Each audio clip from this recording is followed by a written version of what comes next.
Pretty much everybody was there, but foam department.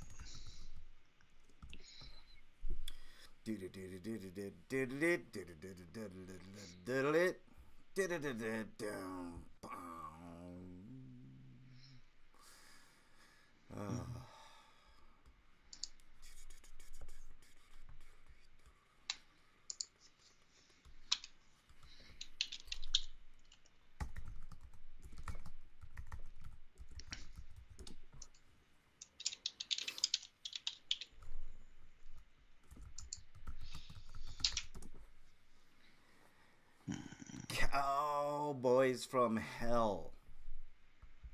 I wonder why this is $30 Sinmara EX on the Switch versus Amazon's 20. Mm-hmm.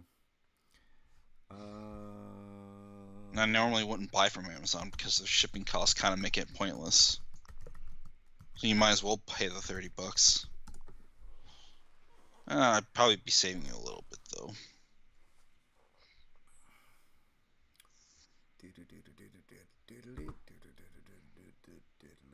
Let us know if you can hear us, freak. Do you know anybody that'd be interested in buying Yokai Watch, the original Yokai Watch, or Shovel Knight for the 3DS? Shovel Knight, I would be interested in. How much are you selling it for? I'm trying to see how much it goes for currently. No.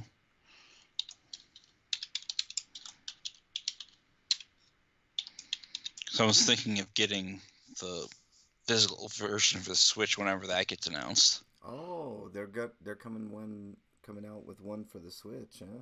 Well, it's already on the Switch. They just don't have a physical release yet. Ah, physical release. Vibe. Who's Vibe? Freak.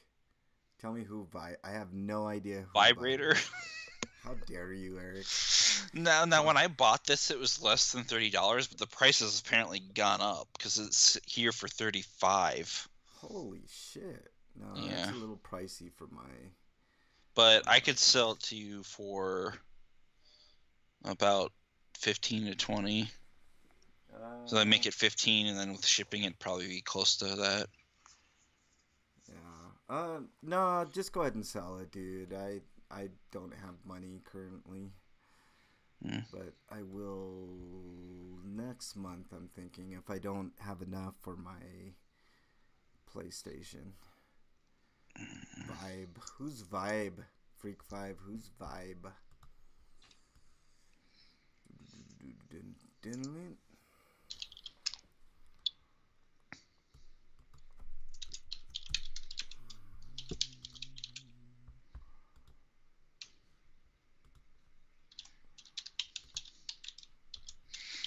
I'm gonna assume there's not gonna be a treasure trove for the Switch physical until King Knight DLC comes out,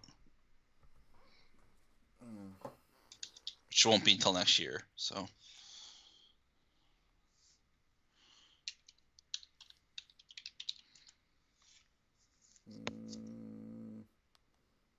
The hell am I doing?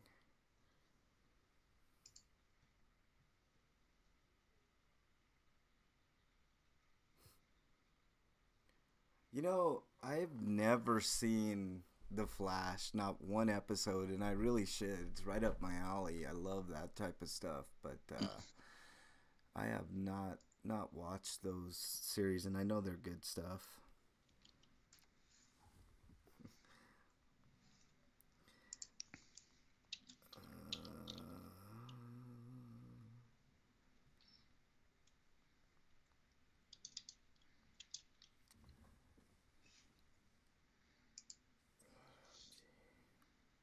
Apparently, I've been saying Shantae wrong. It's supposed to be Shanty. I blame the games for not having voice acting for that. Yeah, Shantae sounds more sounds better, anyways.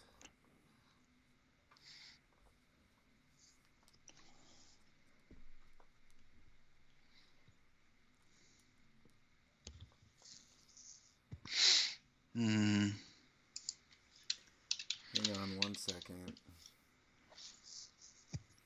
I see Half Genie Hero on Amazon, but I think Half Genie Hero for the Switch physical release is coming out soon, but I don't see it anywhere. All right. Well, Mug will be here apparently, so we just have to wait a couple minutes.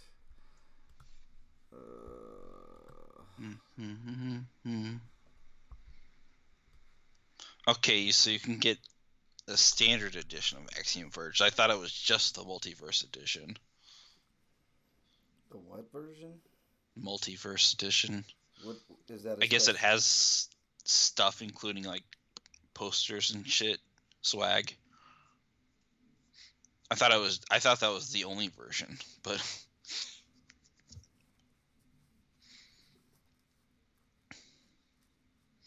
so Doom is coming out November 10th, so just a little bit after Wolfenstein, but Wolfenstein 2 for the Switch doesn't come out until next year. Dude, that Switch is banging, dude. I like the Switch. I do. I played Azure Knights on the Switch, and Koei Tecmo and Gus should be ashamed of themselves. Oh yeah. Because especially after Mario Odyssey comes out, because like you can tell me that you didn't so much put it on the Switch so much as you tinkered with the Vita version's code and then put it on the Switch and released that version instead of the Vita version, and be able to you're still not able to take advantage of its hardware to make the game run at least a consistent 30 FPS. It's lazy programming. Because like Mario Odyssey looks gorgeous and it runs at 60, and this game is more or less. I don't know. Maybe it's pushing other things, but there's more on screen. But and Nintendo has a lot of tricks to get 60. Hey, should be able to do better. Eric, Eric, is your Skype updated? What about yours, Break? I don't know. I was trying to find my headset. I didn't know where it was. I just found it like a moment ago. You have the latest version. Yeah, I'm good. Yes. Okay, good. Just running around all over the fucking place. That's how I feel. Never let Mrs. Breakman move my stuff again. Yeah, yeah. Where the hell? Damn. Where's this Mug person at? He's gonna be here. We're gonna be a little bit late. Let's see. How about now? Who's Mug? Oh, seriously, if he doesn't show up, he might as well not exist. No. He's coming. We should just call him part-timer when he shows up. Start looking for a new host. Part-timer, yeah. Part-time Mug.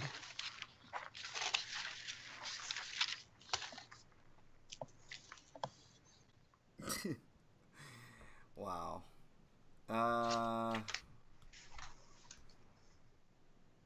What the hell? Why aren't you working? Jesus. Why is it not? There we go. Fucking. All right. Jesus Christ, man.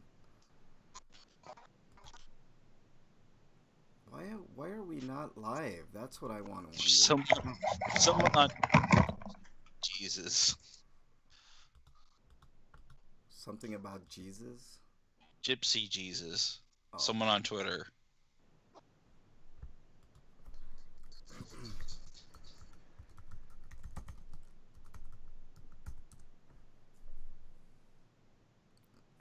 Okay. We're live, apparently. We're just waiting for Mug. Mug will be here.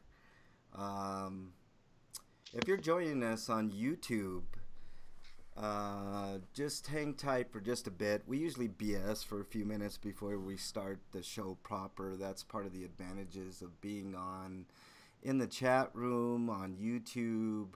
I thought of having an after show that's only for the chatters. Like a 10-15 minute after show. That way. Halloween themed GDP. No. Actually, on Halloween, I am gonna do a GDP. I think it's on Tuesday, So we'll have a Halloween themed GDP on. We'll have it on. Hey, Break, do you have a classic yet? I think he's away for a second. Okay, I think we're good there. Make sure we're still live.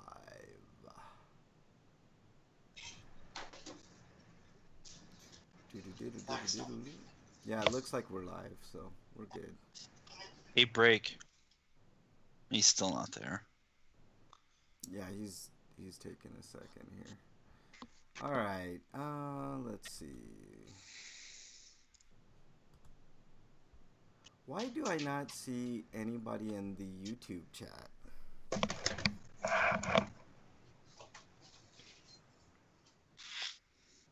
Because you got a cap on your head. What if I took it off? Would that be better? No, it's like it's a joke from Mario Odyssey. Oh. You possess this Moai and you put your shades on, you can see hidden platforms. Yeah. Hey, Eric, can you do me a favor? Can you go to the YouTube grinders and see if anybody's in chat there? Because I literally cannot see anybody in chat. Oh, there's no one there. What? Alright, let's try this again.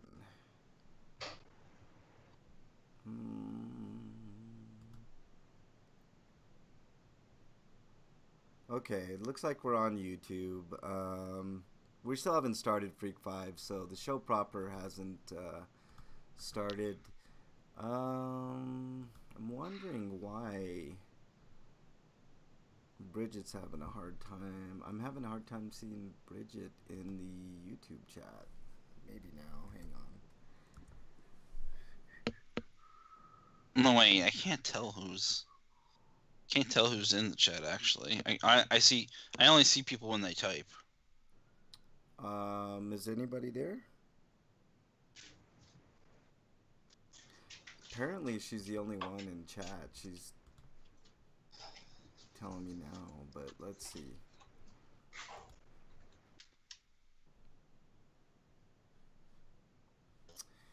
I gotta do this. Boom. And I gotta do. Oh, there's an emoji button.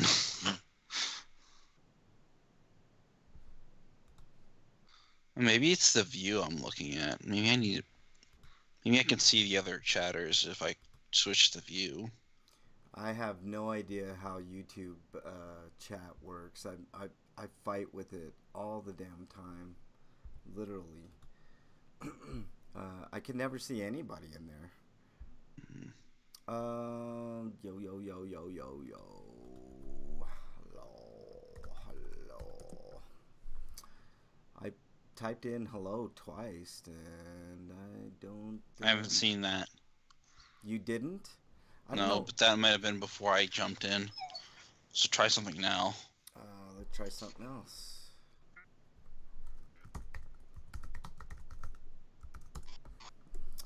Anybody there?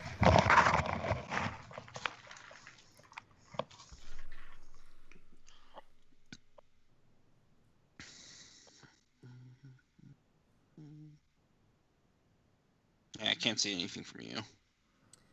I don't know what's going on.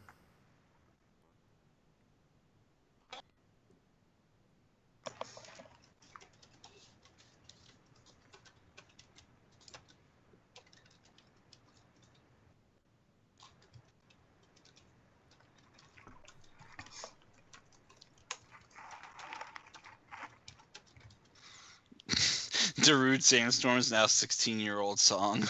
Holy hell, really? That one of those... Wait, no, 21-year-old song.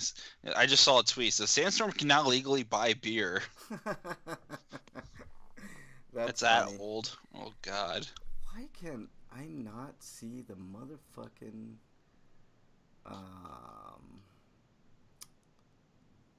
chatters in YouTube? Now I really do feel old. Weird thing is, I remember hearing that song in the 2000s, so it was already older than that. Dude, don't even get me started on songs that I can remember listening to, man. We're waiting on Mug and then Break, man, and we'll get started. I'm here. I'm Oh, here. you're I'm here. in for a time. I had to go to the PP and I had to get a beer. I had PP. Hey, Break. If you still want SNES Classics, I think Best Buy is going to be selling them on Sunday. Again. Best Buy. I was at GameStop earlier, and like, basically what I got from GameStop is they only get a handful of them at a time every other week, and That it's means usually you got to go out Saturday at like 9 o'clock. no. See, that's the and thing. stand in line. No. Listen, that's the thing. You didn't let me finish. And they usually get them on like Tuesday or Wednesday, and they're gone by noon. So I have pretty much no chance of getting one from GameStop. If I were to get one, I was talking about Best Buy. No, I know, but I was talking about I was at GameStop, and that's what I'm saying. Well, that's your problem. You're going GameStop. Well, I've been to Best Buy too. I never see them at Best Buy, but I'll go they had a Sunday. couple, You said they had a couple at my. I just made a tweet about it, or retweet.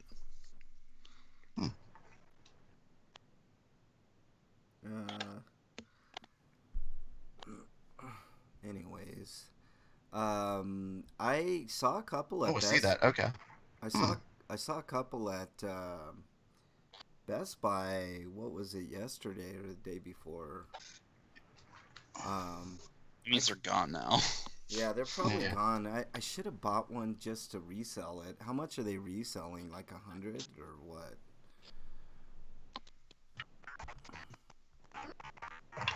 Reselling, I'd guess probably at least 100. Yeah. If you're gonna be one of those guys, I'm gonna come to Colorado just to punch you in the throat. Yeah, I do that too. Look, when you don't have money and you have an opportunity to make easy money like that, like that's, dude, I understand. I know the complaints, but fuck if I wouldn't do that in a heartbeat right now. I'd sell it $5 above the price just to make tiny profit. And then that way you are not so much an asshole for doing that. I would be an asshole at the moment because I have literally $0, and I want a PlayStation so bad I can taste it, literally.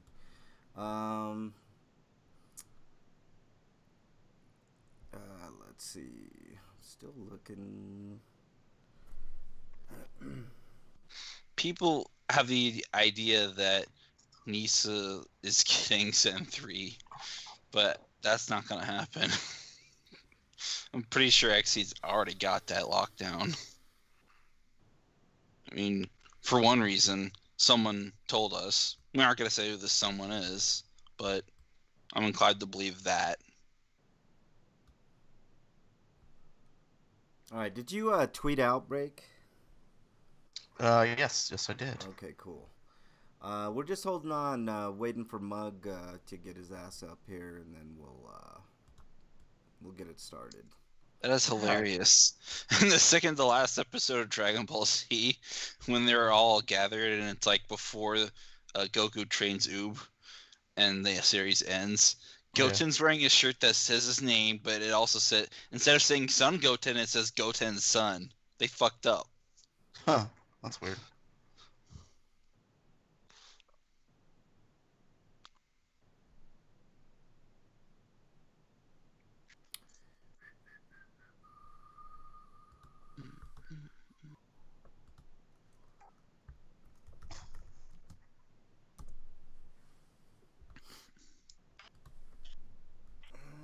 Twitch.tv.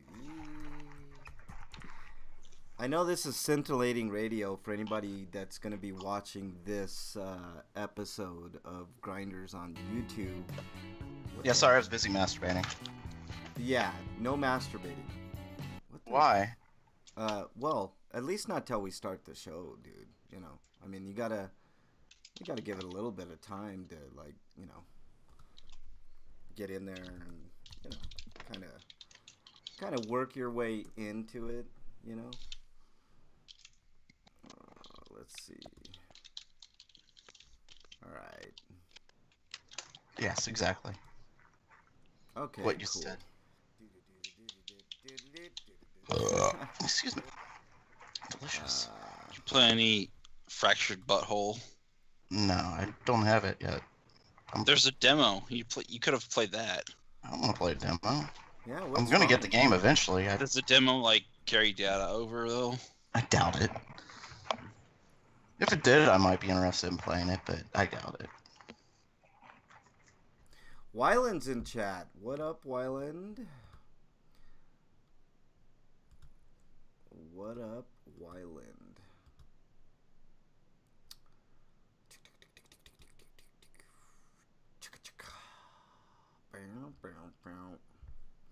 We haven't started yet, Wyland, just to let you know. We're waiting on Mug to get up here so we can get the party started. Unless do you guys just want to start the show and then when Mug gets here, he gets here? What is he doing? I don't know, masturbating? Fuck if I know.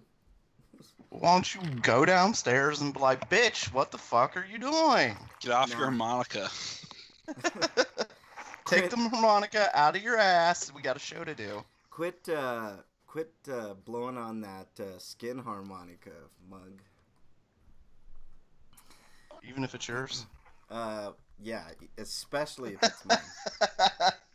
You had to think about that, didn't you? How dare you?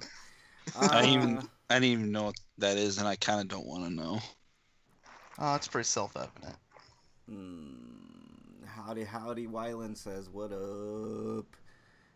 We're close to getting started, I guess. I guess we could start the show. Actually, I wanted to ask Wyland something, because I saw him on Twitter saying, like, somebody, like, was making fun of him or something. Of Wyland? Yeah. What? I got more questions. Like, also, I think it's absolutely hilarious when you make a email? YouTube snack review video years ago, and only just now did someone reply, and only to say "shut the fuck up." It's like, yeah, that's not gonna matter now. According to Dr. Gary Lum, men need to ejaculate at least 250 times a year.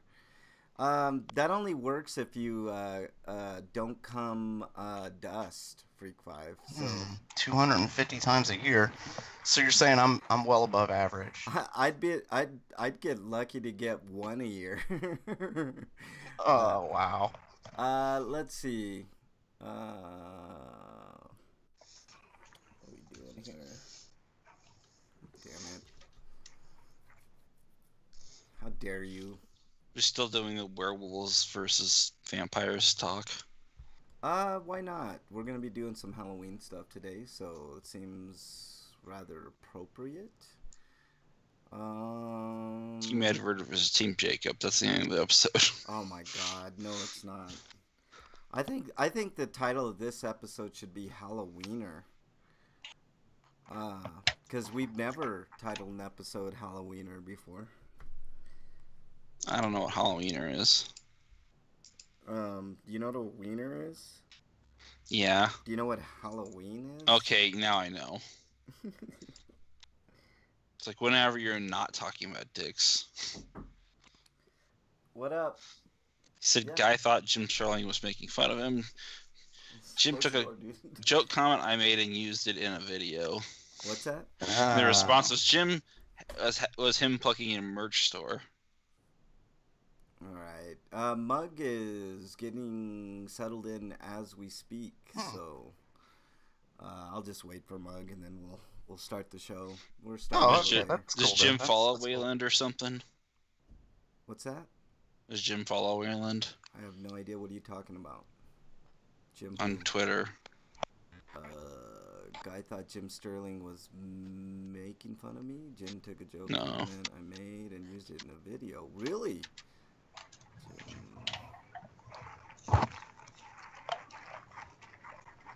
I have to watch that, Wyland.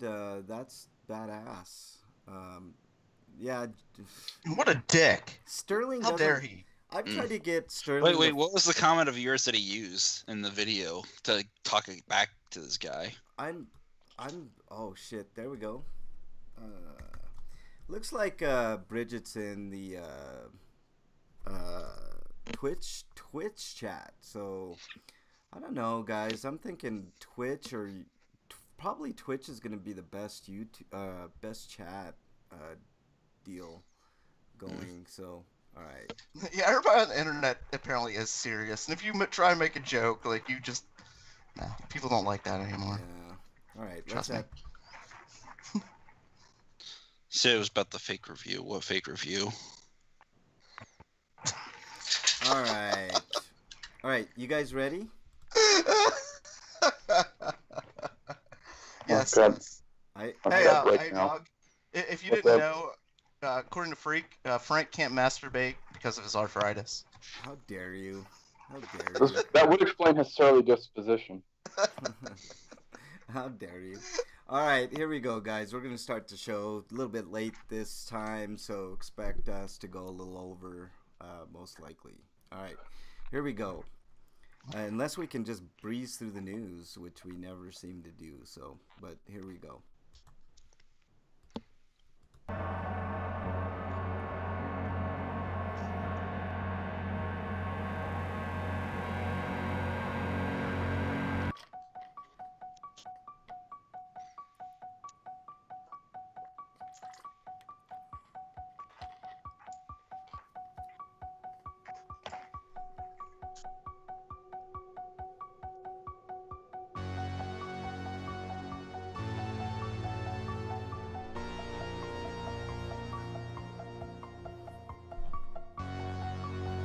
And welcome everybody to another fantastic Halloween edition of Your Grinders.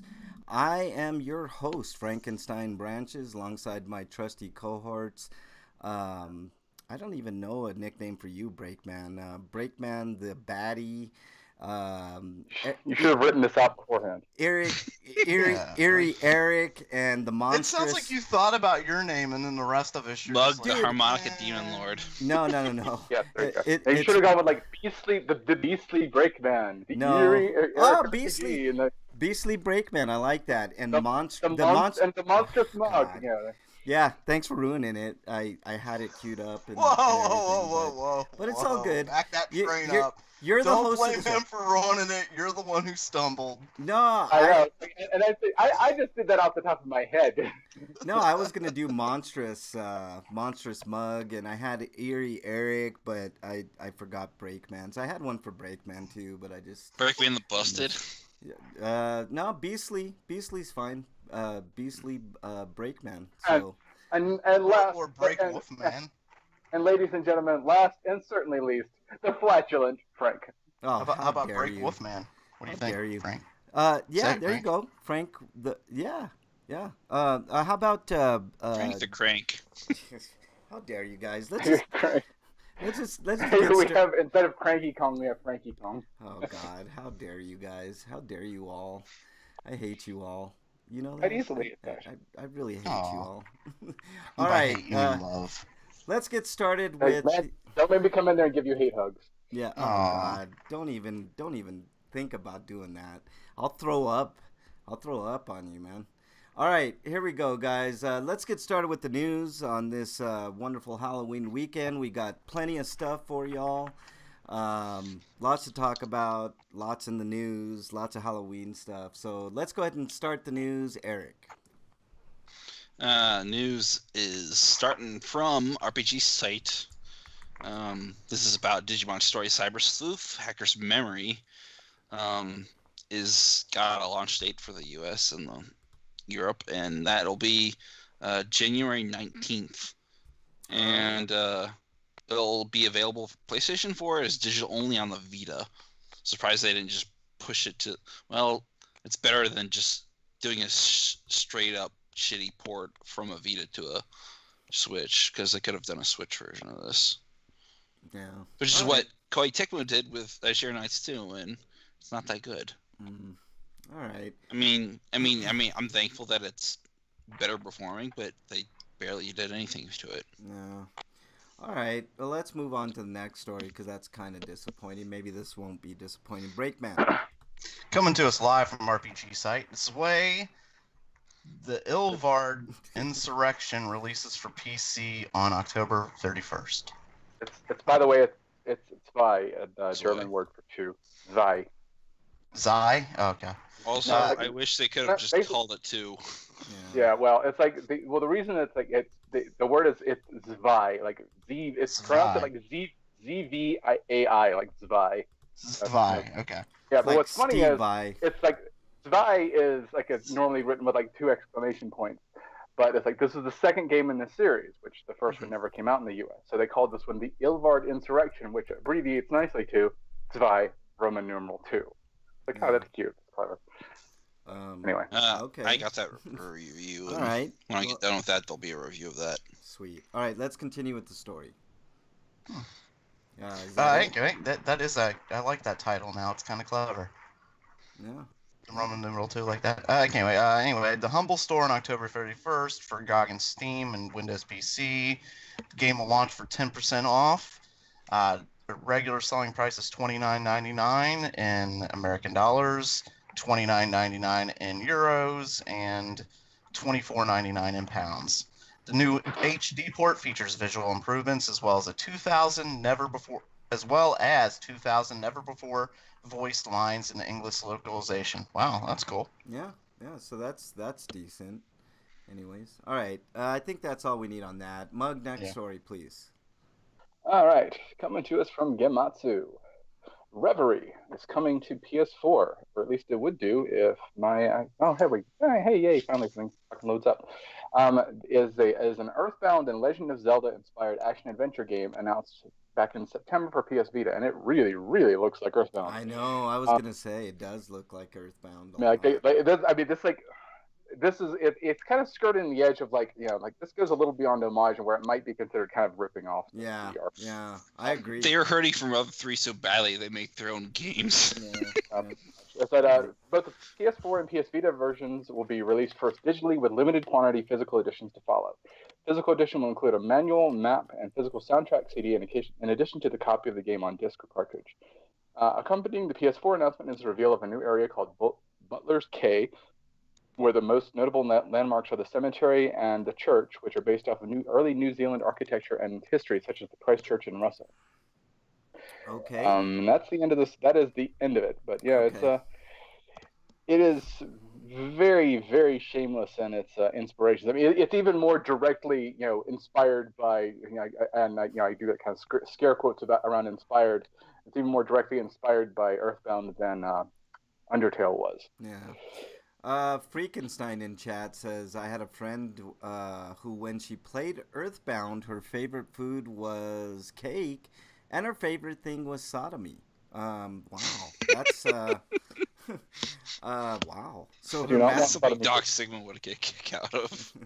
So tell us more about your friend. Yeah, exactly. Was she hot? She's like, I like cake and sodomy. I need to do this first. Right, exactly. All right, let's move on to the next story that hopefully doesn't have sodomy in the title. This comes to us from Gematsu. Shin Megami Tensei 5. Sodomy. No, I'm just kidding. Shin Megami Tensei 5. Shin Sodomy Tensei. Yeah, okay, I would be more interested in that game. Really? Shin Megami Tensei 5 will be a game that sympathizes with the times. Latest issue of Famitsu formally announced the game for Switch yesterday, which was the day before now, I think. The tidbits are as follows. Wow, I'll just read the first one because it's a long list of tidbits. But first, something like it's an analog to Persona 5. First Shin Megami Tensei title was released October 25 years ago. We wanted to tell everyone that Shin Megami Tensei series will continue, so we use this timing to make the announcement. So there you go. One of the directions we're taking with it is to re-examine the, quote, characteristics of the era. There are surely many people frustrated by troubles both at home and abroad, such as anxiety about finding a job and getting old, or terrorist and nuclear weapons. Shitty prime ministers. I don't want a game about finding a job and having to deal with, like, the news, fake news and shit like that. You're going to be doing Demon Summoning. You're just going to have to deal with people who are dealing with that. Oh my god. I gotta get to chat here in a second, but I want to make a Shin Megami Tensei game that can sympathize with such an era. That's our challenge. Kind of appropriate for the times. But the Shin Megami games are great. I'm glad this is coming out on the Switch. I want to get to something in chat here. Wyland said he saw Nosferatu for the first time last night. I think it would have been great if they had made a multi-platform for the PS4. Yeah, let me finish. Does he mean the original? What? Yeah, like the old silent movie with the what was the character's name, like Max Shrek or something like that? Yeah, I think that movie's great. I was doing another show at another point in time in my life where I got pushed back on that movie. Nobody liked it but me, but I can appreciate the silent movies. I like the version of Nosferatu, not the original, but there's one with an orchestral score put in the background that makes it like a lot better. And this is kind of slightly off. This is a little bit off topic, but actually reminds me of something. You know the old silent movie Battleship Potemkin? No, I do not. It's very. Oh, obviously it's a silent movie. It's very old, but it's like there was a thing where it's like someone made an alternate soundtrack for that movie that you're meant to just, you start it up as the movie starts and it's meant to play over it. It's like Pet Shop Boys made an alternate sound, like they released an album that was called Battleship Potemkin. It's just meant to be a soundtrack to that. Yeah, very strange. Freak Five's exiled. Let's see. It's he says, "Are you sure you weren't looking at a video, Frank?" And Wyland says it was at a screening that also had stage show with local horror host Sammy Terry. With a live organist playing along with the movie. That would have been fucking phenomenal. Oh, wow. I would have loved to have seen that. That's awesome, Wyland. But I will say that, yes, I'm certain that I wasn't looking at a video of Frank because my lunch is still in my stomach. How dare you? How dare you? You're exiled. All right, next story, Mug, since you opened your mouth. Well, Yomi Sakuhana has been delayed to spring 2019 in Japan for none of you who knew what that was. It's an Xbox One dungeon RPG with no screenshots, and it's like the game was first announced as a non-dungeon RPG planned for release in spring 2017, then was delayed to 2018 as the genre was changed to a dungeon RPG. That's literally the entirety of the story. So Experience makes what they've been known to do. Dungeon RPGs. I didn't even know it was a non-dungeon RPG, I think we just heard about it and that's it. Yeah. And then in the comments, people are like, yeah, vaporware. And it's like, it's going to get canned. Yeah. No, it probably won't get canned. They just will shift it from the Xbox to something else. Yeah, let's talk about something that probably won't get canned, Eric. Next story. Next story is about Death End Request. And it's launching March 1st in Japan next year. And if you really want me to talk about the voice actors that we don't know, because I don't know too many Japanese seiyuu, but otherwise, standard edition is going to cost 7,200 yen, and the limited edition will cost 10,200 yen. All right. There you go. So it's got not much details on it, so we'll probably get more next week or the week after Death End Request. All right, next story. It looks like it's using a little bit of a revised engine from that one other game that they did. I'm trying to remember what it was called, but it was Trillion. That's what it was. Freak 5 is exiled again, you son of a bitch. Next story, Breakman. Huh? What? Next story? Yeah. Coming to us live from Gomatsu. Deathmark coming to PS4 and Switch. PS Vita horror adventure coming to more platforms with new elements. Experience is bringing its horror adventure game Shinen? Sheen. No, it's just Sheen. She is like it's just the vowel sound is held twice as long as Sheen. Sheen. Okay. Or Deathmark to PlayStation 4 and Switch, the latest issue of Weekly Famitsu. Yeah. So that's cool. It looks cool. It's got kind of a dark vibe to it, which I PlayStation like. 4 will launch on January 18th. It'll cost 5,800 yen, standard edition, and 7,800 for the limited edition. Switch version will be out in 2018. Is this coming out to North America? Because this would. I don't know, but considering all experiences games to date, like since I'm gonna say Operation Abyss. Okay. I'd say it's highly likely. All right. Well, I'm down. I should have the Switch by then too. All right. Next story. Eric. Starly Girls, a game called Starly Girls, a strategy RPG is in development for consoles, and Katakawa Games is developing it for smartphones in partnership with Gcraft, and it's planned for release on console. Yeah. And you take the role of a captain in a super gravity warship Asterism, together with vice captain Hoshi Musume, Star Girls, known as Starly Girls. Asterism, all right, sounds like a burgeoning market. Asterism, sweet. I'm totally down. Anyways, I'm behind that market. Players operate unique mecha known as G-Gears and fight against the fate to bring back the shine of the stars. Yeah. And if I remember correctly, Gcraft was the company that made Arc the Lad. So like they're fighting to bring back the shine of the stars. And like the first thing when I think when I hear that, yeah,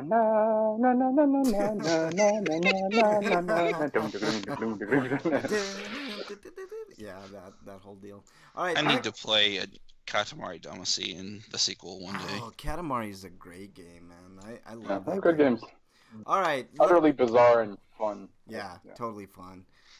You had a game called Everything that sort of reminded me of that.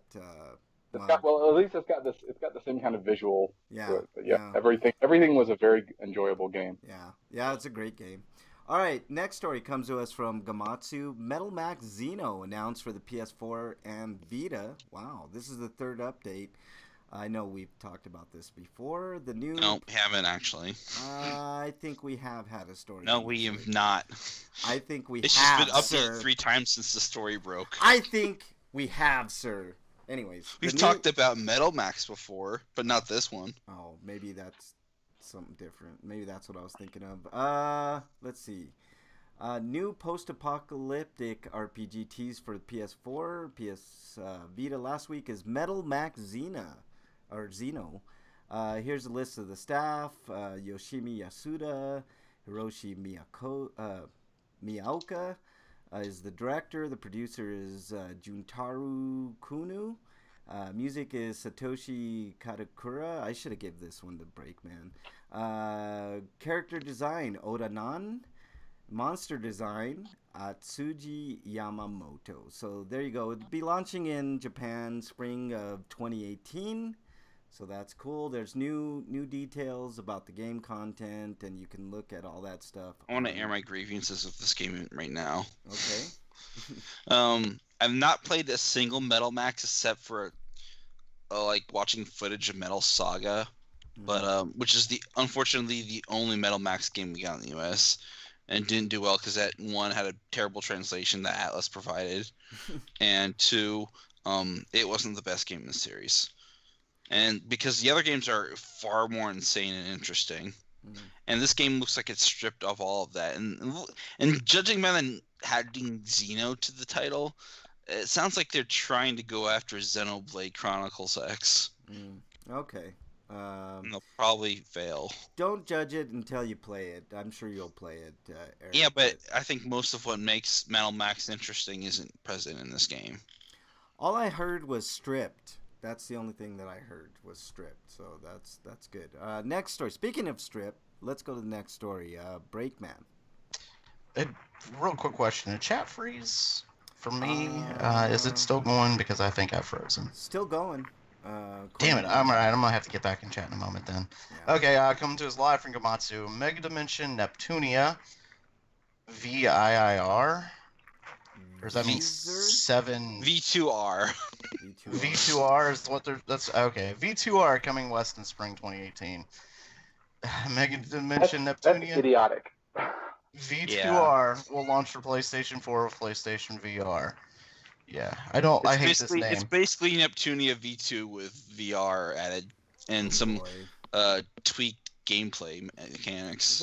Why do the Japanese love to do all that wordplay with their titles? It's weird. Does it translate better in Japanese? I don't know. Maybe. Is it more clever in Japanese? It's just not really. Japan just likes to be different. Okay, got it. All right, that's good on that story. I've always wondered, like, when we see bad titles, is it just like a translation error, or they really think they're clever? Yeah. No, there's just it's just a thing. They they just like they like they like English the way we like Asian languages. Like it looks neat. Oh, I got you. Okay, cool. You put Sugoi Daisuke as the title of a game. Yeah. It looks cool. cool. So you're saying like how people get those Asian band tattoos and stuff, like and they're probably not what the people think they are. Knife. So there's a prime example.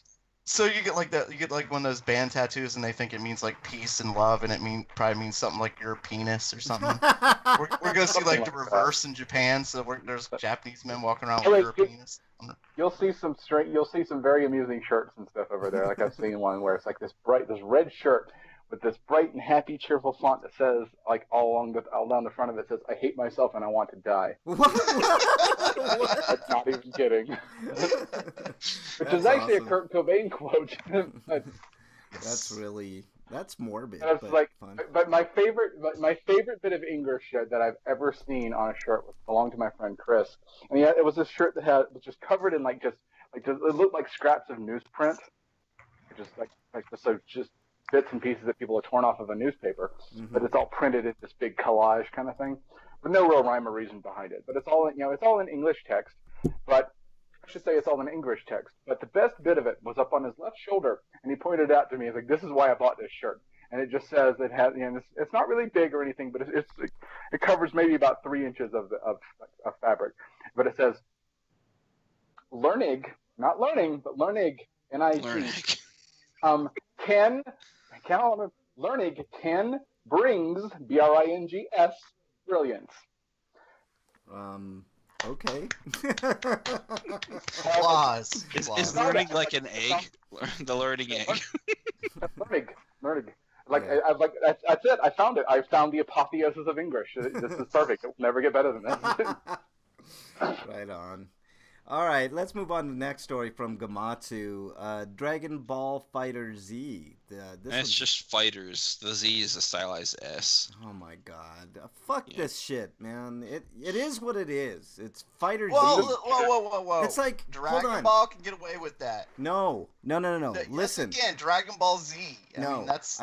Look, it's check called this out. Dragon Ball Z. So hey, they didn't play on words when they did Xenoverse. They just made it as an X instead of a Z. I hate this shit. It's like that show that came out that one time. I hate it when it's about zombies. When it was like, oh, this show's about zombies, and it's spelled Zombiez. No, I hate it in general, and I hate things like when 7 came out, it was SE the number 7EN. I'm like, no. Or like fan 4 stick or for 3R. God. Yeah, or num 3 Rs. Yeah, that's what I called that stupid show. And by the way, that show sucked. I hated that show. Don't forget Driver with a 3. Oh, yeah, God. You mean Driv 3R? Like I was talking about, Fear 3 or 3R. Yeah, exactly. That's one of the most broken ass fucking games I've ever played. Yeah. Or the fourth Scream movie, Screamform. Yeah, I know. I hate that shit. I Scream 4 even worth watching though? Yes. It's not bad. It's not bad. It's better than Scream 3. I like Scream 3. Wait, 4? Okay, yeah, I remember 4. I don't know. Like my problem with the third one was basically like a satire for me. Like I thought it was a comedy. If you watch it as a comedy, supposed to be. I know, but if you watch it as a comedy, the third one's kind of enjoyable. I mean, for God's sakes, Jay and Silent Bob make a cameo. Mm-hmm. Yeah, well, okay. If you look at the original 3 movies, they're kind of sending up all the old horror tropes. Yeah, I hate the second one though. Well, okay, but that's beside the point, though. It's like when so with the fourth one, it's like we're revisiting, like we're jumping on a bandwagon and revisiting an old, like a dormant franchise, and like trying to make it modern. So they're kind of sending up that trend, and it can be argued whether or not they did a decent job of it, or else they just kind of come off as an also ran. But I think on the whole they did a pretty good job of it. Nah, well, my problem with the Scream franchise is they're so beholden to Sydney and the other characters. But was it Dale or something like that? They need to move on from those characters when you're watching like Scream, at any point do you really think Sydney's gonna die? No, but that's the whole exactly thing. Like you need like. And I'm not saying like just kill her off and like move on. I'm saying like make another like original Scream. No, I think the Scream franchise is dead. It died when Wes Craven went to the grave. But I thought they did a decent job with it. I do agree with you that it did grow stale after. The third one was not super good. I thought it was okay. I mean, it was like I said, if you watch it like as a total comedy, like it's funny, but it's not a good movie. The third one is rougher. We'll say it's rougher on the edges. It's not a terrible movie, but of the original three, it is definitely the least. Yeah, it's one of the ones also the only Scream movie where the villain's motivations make the least amount of sense. Yeah, let's talk about this in Free for All. We'll have plenty of time to talk about this. Wyland says first two seasons of Scream TV shows had nothing to do with the movies. That is true. I I watched the first season of the Scream TV show, but it was so bad because the Scream TV show completely missed the point of Scream. Like Mug was just saying, like the first three movies specifically were meant to be like satires of horror movies and like turning horror movies on their head, where the Scream TV show, at least the first season, was so by the book horror. Yeah, and I agree with that. I haven't seen it, but my question would be like, did it do a decent job of it at least? No, it was awful. I mean, that would be the redeeming factor for me. It's like, well, it's not really Scream, but it is decent horror, No, it's not even decent horror. I don't know about the second season because I never watched it because the first season was so bad. But it was one of the screaming poop. Instead, the third season they're gonna bring back Ghostface, which the whole mask thing wasn't really what bothered me. It was just like they did all like the horror tropes, which was what Scream was against in the first place. The Scream franchise was trying to turn horror tropes on their ears, where in the Scream TV show, they're just like, yeah, we're going to go with every trope we can think of. You know what? Scream, the TV series, was probably one of the... Hold on, Eric. We've actually got him down a rat hole, though. All right, let's move on. Yeah, you're right. We got to get the news done. And Wyland says, I like the TV show. Shrug. Yeah. Like, I didn't hate the TV show. Like, it had its moments. But for the most part... for the most part, there was just so much dumb stuff and like too many like you go over there, you guys go look in there. We'll go look over here. Like if I wanted a show about teen angst that was actually pretty good, I would watch Teen Wolf, not Scream. I got through the first season barely, and it's one of the few horror series that I just could not watch. I don't know. I didn't watch the second season. Maybe the second season was better. If Wyland tells me I should give it a try, I'll give it a try. But anyways, we need to move on. It's all on Wyland over we see the second season Scream or not. It's all on you, Wyland. Yeah. So anyways, this Dragon Ball Fighter Z, they're going to have an edition that's $94.99, which is just a download of the game. A Fighter Z Pass, 8 new characters, including their respective stamps, set of alternative colors, and lobby avatars. Yippity-doo. And then there's an Ultimate Edition, which includes the same thing, plus anime music pack, 11 songs from the anime, and a commentator voice pack. See, which one? I want the Falconer tracks. I know Eric doesn't like them, but I do. $109 goddamn dollars. I'm pretty sure it's just the Kai tracks. Yeah, I know. Fuck that. And then they even have a physical collector's edition, which will be $140. This is what games have come to. Oh, you want to know the best part of that, Frank? What's that? Physical collector's edition does not include the Fighter's Pass. Does not include what? The Fighter's Pass. Oh. Like That's even better. Let's rape and pillage people at their most vulnerable during Christmas. I think I'll just either A, get the standard version, or B, wait for the Switch version with all the DLC. Yeah, yeah, just do that. All right, next story. I mean, like, yeah, the game looks like a lot of fun, but Yeah. Next, I definitely want to play it. next story, Breakman. No, we were talking about Dragon Ball, damn it. Oh, anyway. Come to us live from Gamatsu. Toho Skyrina. Toho. Not Yoo-hoo. Toho. Okay, Toho. Area Zero will release a Switch version of Toho Skyrina Gensokyo Kusen Haimi Matsuri Climax. I got Climax right. I get Climax right every time. only by yourself. How dare you? Hey, Got lots of practice. ask Bridget. The 3D Bridget high about that. tension spell battle action game. What? It's called the 3D. This isn't quite the 3D high tension spell battle action game, which will be released for PlayStation 4 in Japan on May 2016. Which was released, not released. Well, the original Tohos were bullet hell shooters, so this one's probably a fighter, kind of like the last two Bullet Belay and Kabuto 5. But Yeah, hopefully this one plays better than Kabuto 5 because Kabuto 5 sucks. That's exactly. I've got to write a review on it on how much it sucks. That's exactly what I want to do to get into a series. Is first play bullet hell and then go right into a fighting game. That makes it's a bullet hell series. Oh, okay. And then this is a spin-off. That'd be an interesting game. I'd give it a try. How dare you? The spin-off probably has bullet hell mechanics though, because like the idea is like for these types of games, they're versus games that where you basically shoot each other with bullets and then wear them down and then you draw them closer and then you could do melee attacks. Freak is exiled again. I think he's working on a record today. All right, next story. One says the Halloween special, going back to the Scream TV show. The Halloween special from last year was meh pick. Yeah. All right, next story. I like that definition. Meh Next pick. story, Mug. All right. Coming to us vaguely animated from Gematsu.com. Root developer Supposed to say undead. Oh, sorry. Root double developer register to make Switch titles. I guess. Yeah. Good job. Fucking dog.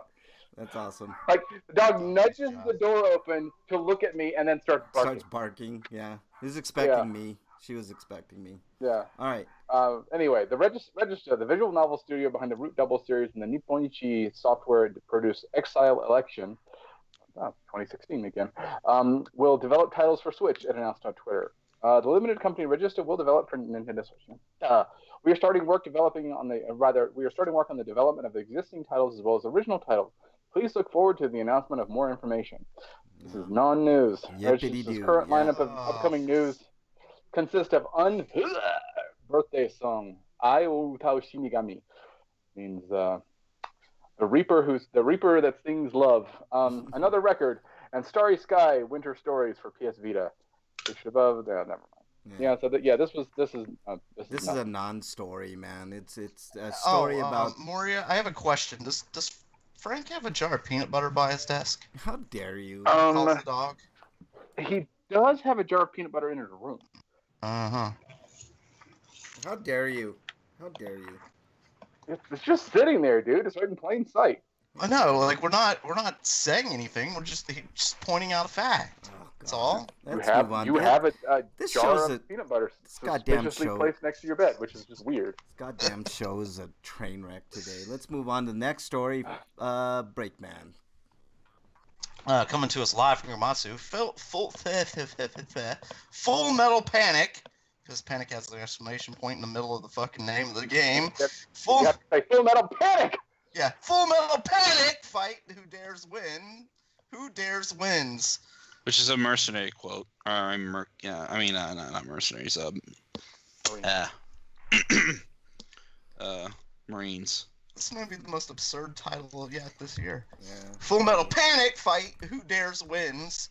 A strategy RPG developed by Super Robot Wars developer BB Studio. Yeah, let me give you a little synopsis here. Yeah. Is the first standalone console game in the monumental Full Metal Panic series in which sci-fi action is depicted on an overwhelming scale for the fierce battle between Mithril, the world's strongest and armed force, and Amalgam, which pulls the strings behind the curtains, and the armed slave humanoid weapons. The presence of the battlefield will be expressed in the form of a strategy RPG. Armed slave? Yeah, that doesn't sound like women want to play this game at all. Arm slave, Jesus. That's just, I don't know. They need Depends on the woman, to. really. All right, let's move on to. We will have none of your kink shaming on this show, sir. All right, last story, Eric. Well, hold on. Freak wants to know real quick. Does that jar of peanut butter have a penis-shaped hole in it? Only in his cupboard. That's what I put in. It is suspiciously. It doesn't look like any utensils have been used. It looks more like fingers or maybe a dog tongue. I'm just speculating. Is there a mushroom imprint in there? There's more than one more story. It's a tiny mushroom, but is it there? What do you mean? It's the Inazuma, and that's it, man. There's several more stories from what I see. I added a couple before the show started. Eric, don't do that. 1, 2, 3, 4 more after the 5. There's 5, including this one. No, we're doing one more story, Eric. Those can wait. Oh. No, we're doing one more story. Yeah. Okay. Fine. I'll just do them quickly. There's this game called Persona 5, and now it's getting an Ultimate Edition, which is basically all the DLC, and it's hell of expensive. All right. Wow. And Inazuma 11 Aries is the next Inazuma game. No release date for the US, but it's coming for the PS4 and Switch and smartphones. All right. In summer of 2018. And I'm not ever actually looking at the articles. I'm looking at it based on what the link says. Okay. But there's also a game from Square Enix called Server of Thrones. It's a car battle game, so fuck that game. Okay. What else? And Harvest Moon Light of Hope for PC has been dated November 14th. What? November 1st. And you should avoid that game because it looks like ass. Yeah, and let's avoid. Well, maybe not avoid. Not a nice ass. The only one I'll actually read that Rick would be interested in would be Final Fantasy Dimensions 2 as a release date. Oh God. Okay, let's do it. Go ahead, Eric. Final Fantasy Dimensions, or no, as it's known in Japan, Legends 2, because they can't use Legends here because they already did that. Yes. So this isn't like a remake of the Saga games on the Game Boy. This is okay. I'm completely lost then. Holy cow! I can't exile Freak for his last comment, but I don't even know. It's coming out November 1st. It's a family show, Freak 5.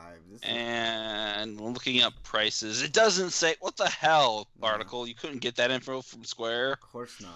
All right. Oh well, it's probably $20 like the first game was. All right. Well, since it's I'd imagine it's in the store as like a preview, like download or pre-order. Let me see. I'll look it up. Free, right. Pay for the rest. Okay, well, Breakman is doing that. We have no homie discounts. I wonder if it's going to be episodic like the first. All right. Let's see. All right. Breakman, any Twitter questions? Breakman, you need to buy that so you can Eric! review it. God. Breakman. You made him. You all right? You turned Frank into a duck. Jesus. I can't get a word in edgewise, man. It's weird. All right. It must be Halloween. Frank is now the penguin. All right.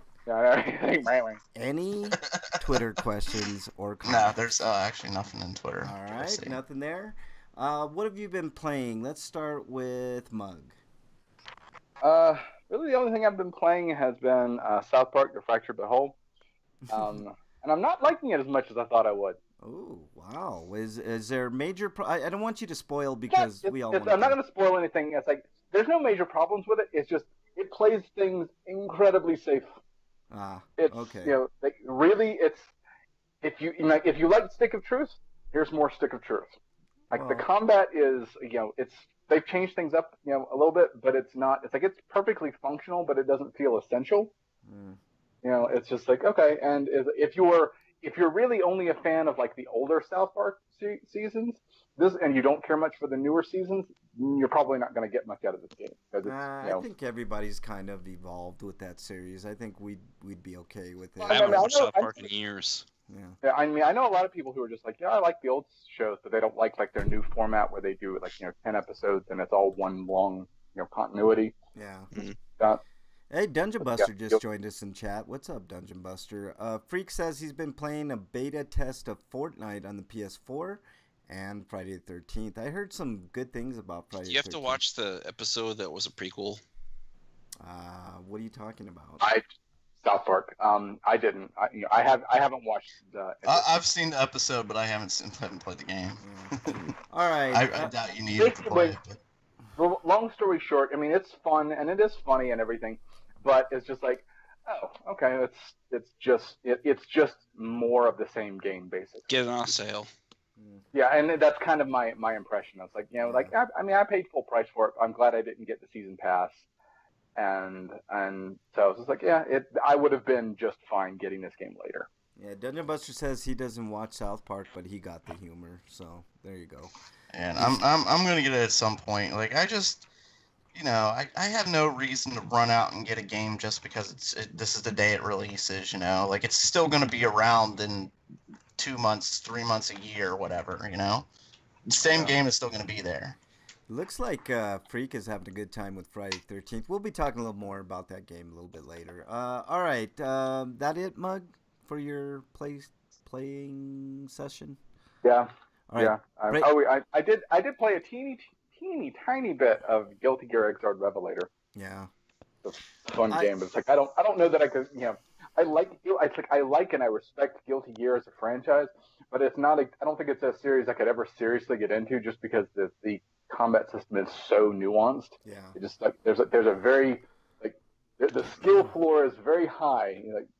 You have to be pretty good at the game. In other words, you should in your case, Mug, you should avoid that game at all costs. That's what you're saying. All right. Did you play Revelator or Revelator 2?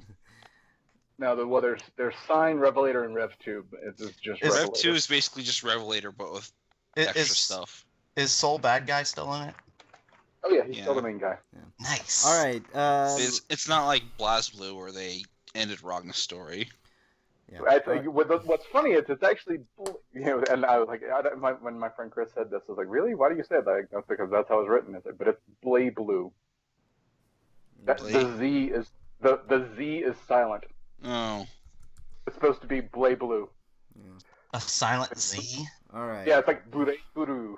Okay. How it's written out in Japanese. What school did they go to? Because I don't remember a silent Z. I'm like,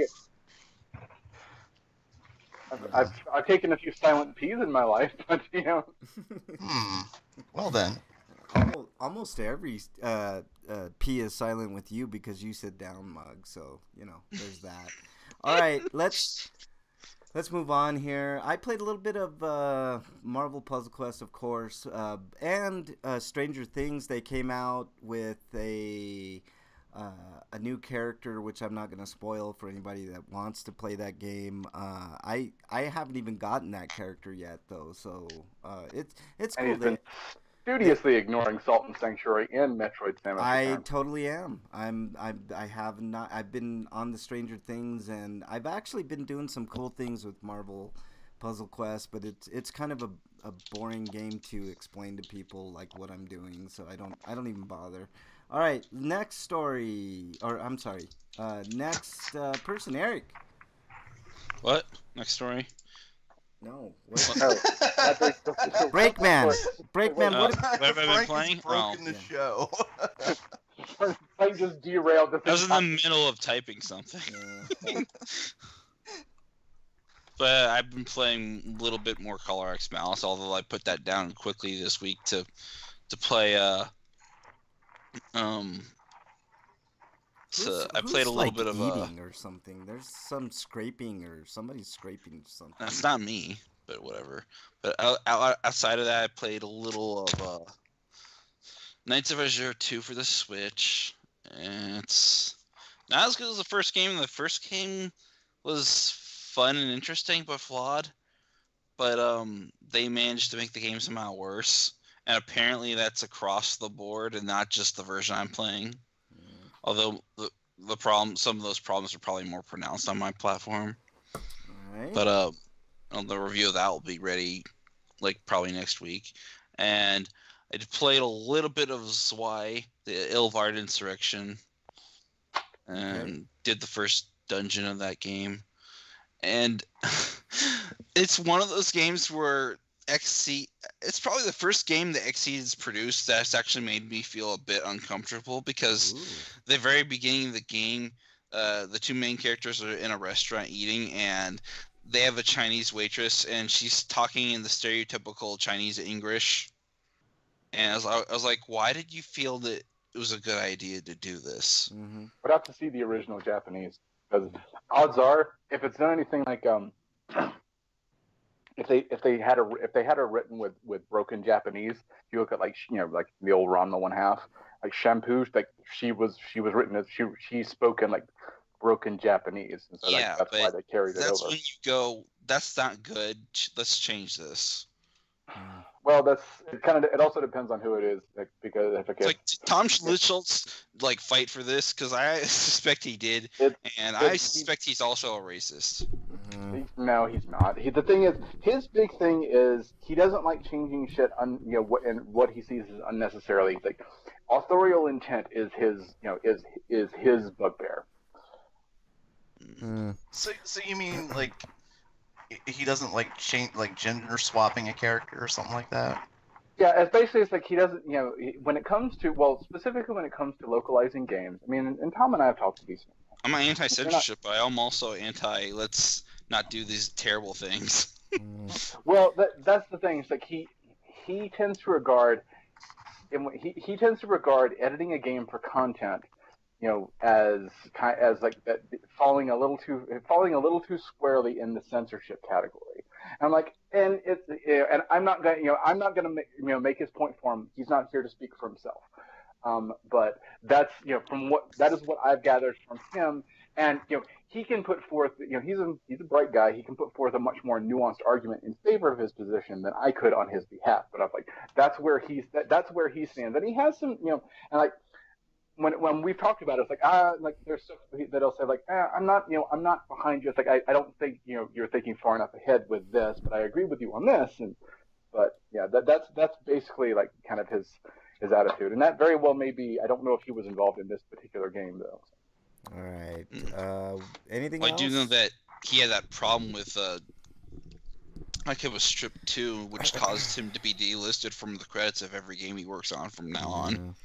Well, no, he asked to have his name removed. Yeah, but still. Xseed's policy is that if you decide not to have your name listed on the game you work on, then you won't have your name listed on anything, going forward. Which is weird, but that is a strange policy. Yeah. But I also played a little bit of Super Mario Odyssey, although I didn't get to play as much as I wanted to because I had to work today.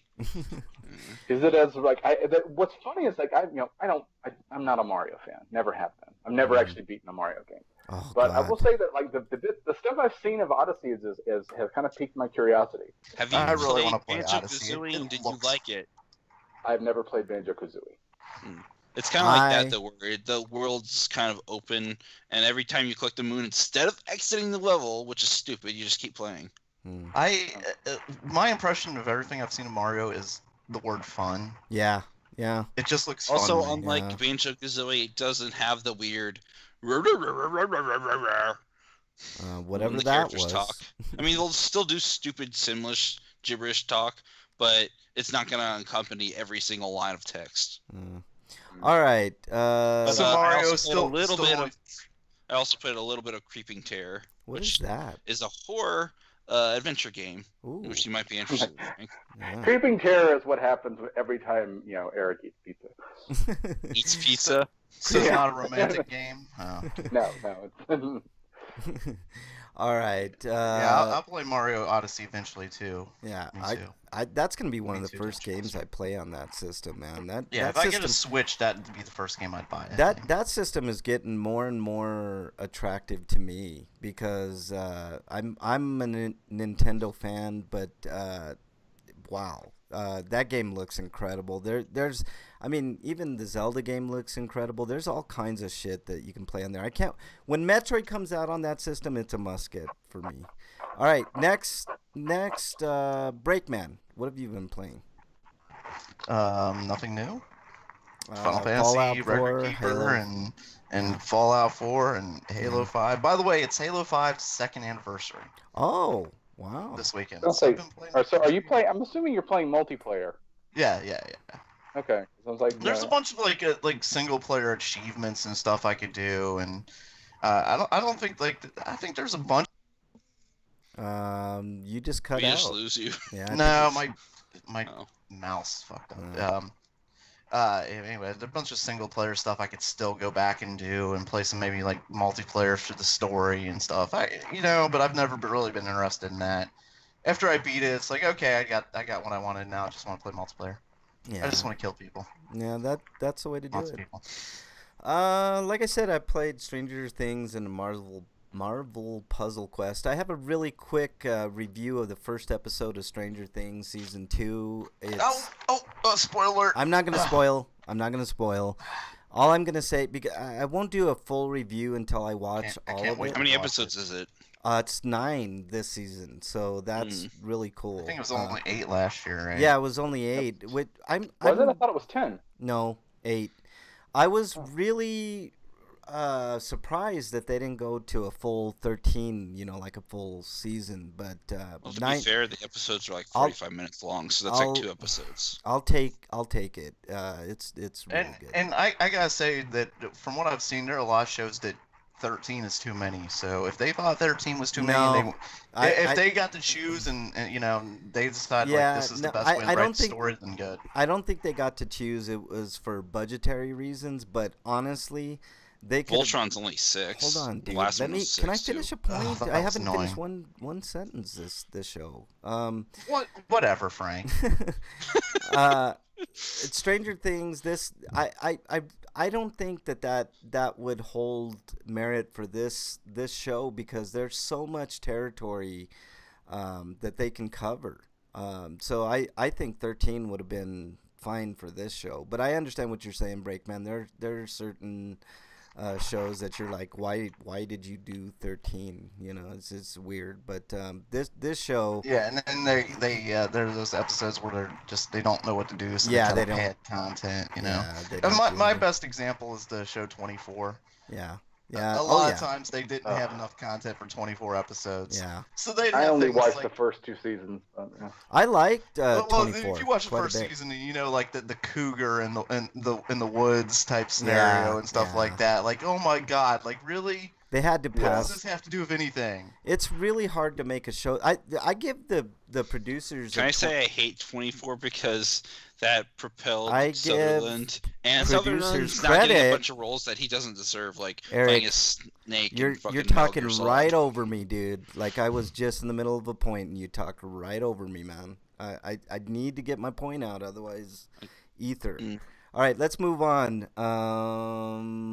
Let's see. Let's move on to our stinkos. Let's start with Breakman. My stinko goes to the death of the actor who portrayed Benson. Robert Guillaume.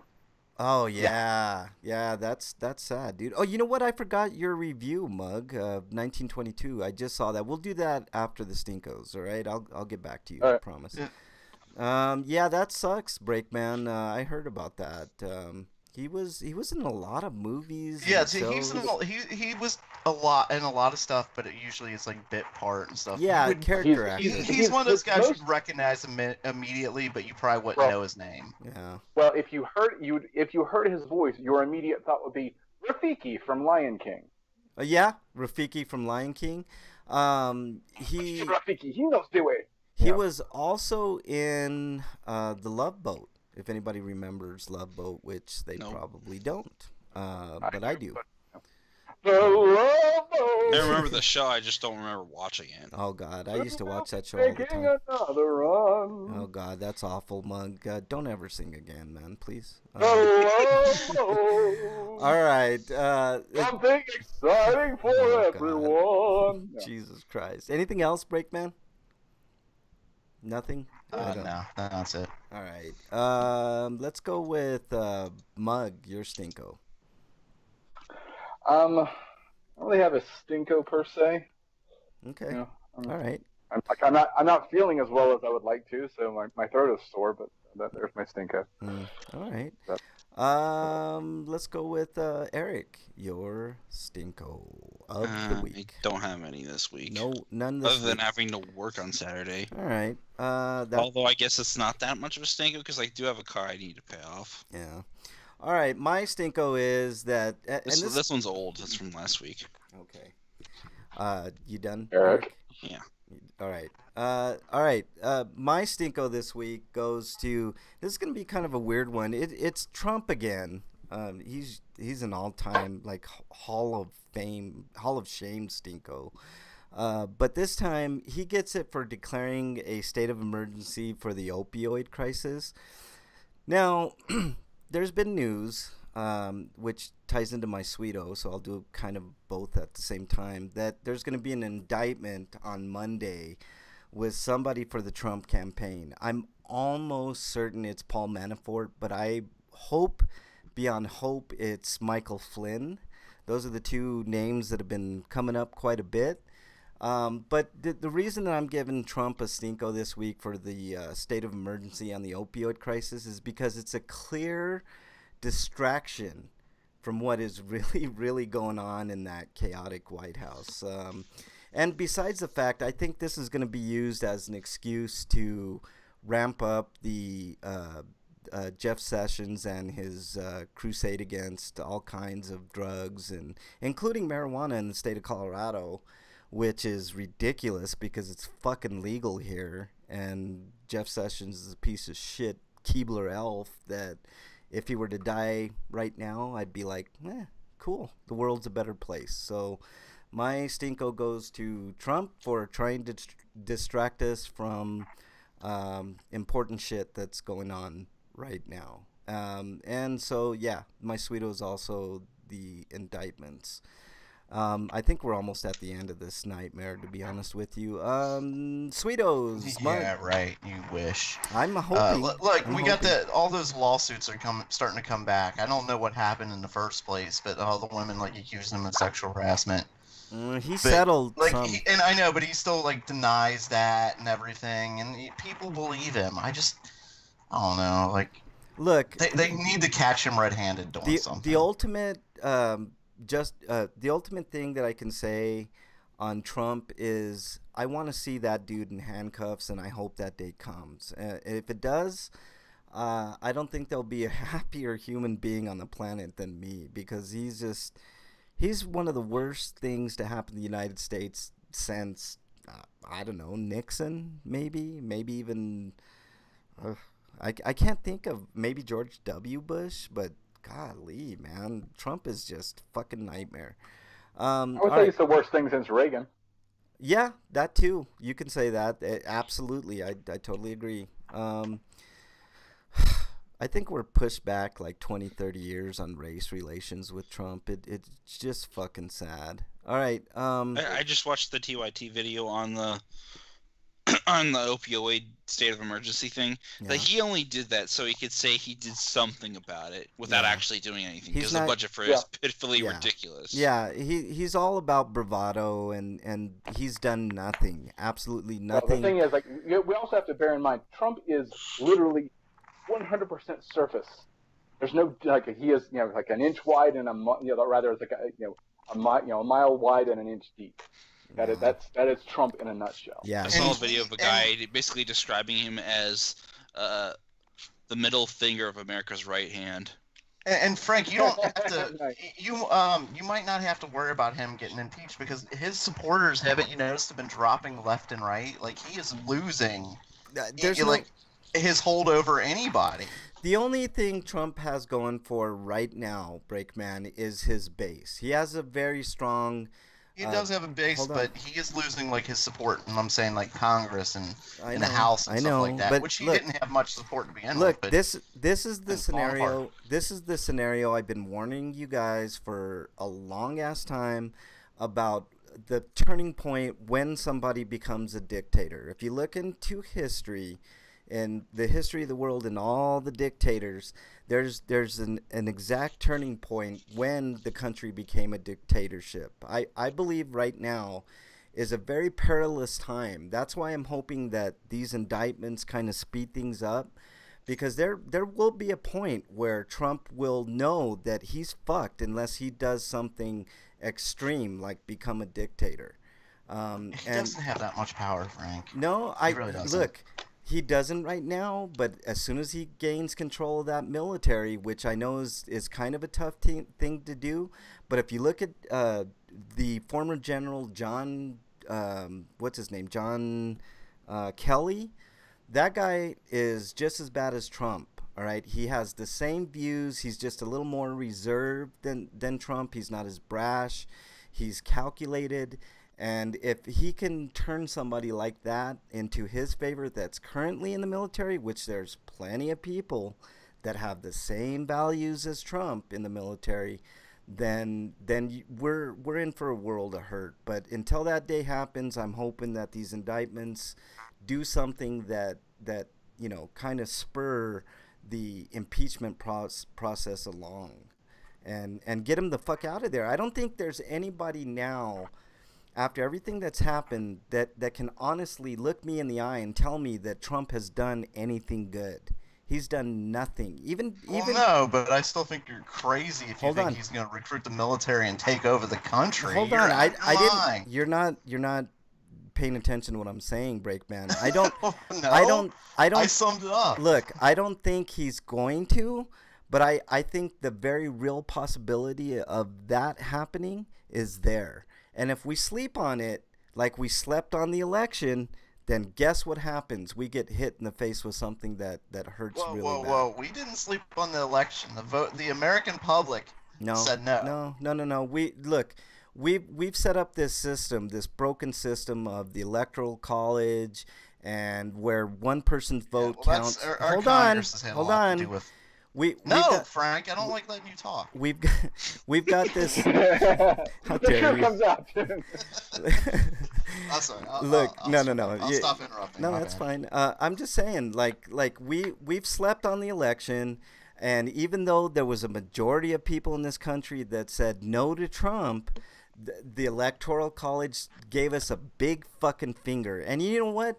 It shouldn't have even come to that. We should have had Bernie winning the primaries, which the DNC fucked that whole thing up, and now they got rid of all the progressives. I don't know if you saw, but the DNC just got rid of all the progressives in positions of power. So now they're moving heavily back towards like the Clinton. No, they're moving towards what Republicans used to be. So the Democrats are which is pretty much what the Clintons are. Hold on. Yeah, right. You're right. But look, what we have now is the Republicans, which are basically like, they're beyond conservative. They're, if they could go back to segregation and, slavery, I guarantee they would do it. Now, there's some of them I think so. Yeah, I wouldn't say that about everybody, but there are definitely some I think so. You have the Democrats, who now are the new Republicans, who want to screw you financially, and take money away from you and make you poor and all that shit. And then you have this little fringe group that's really loud right now, which more and more people should gravitate to.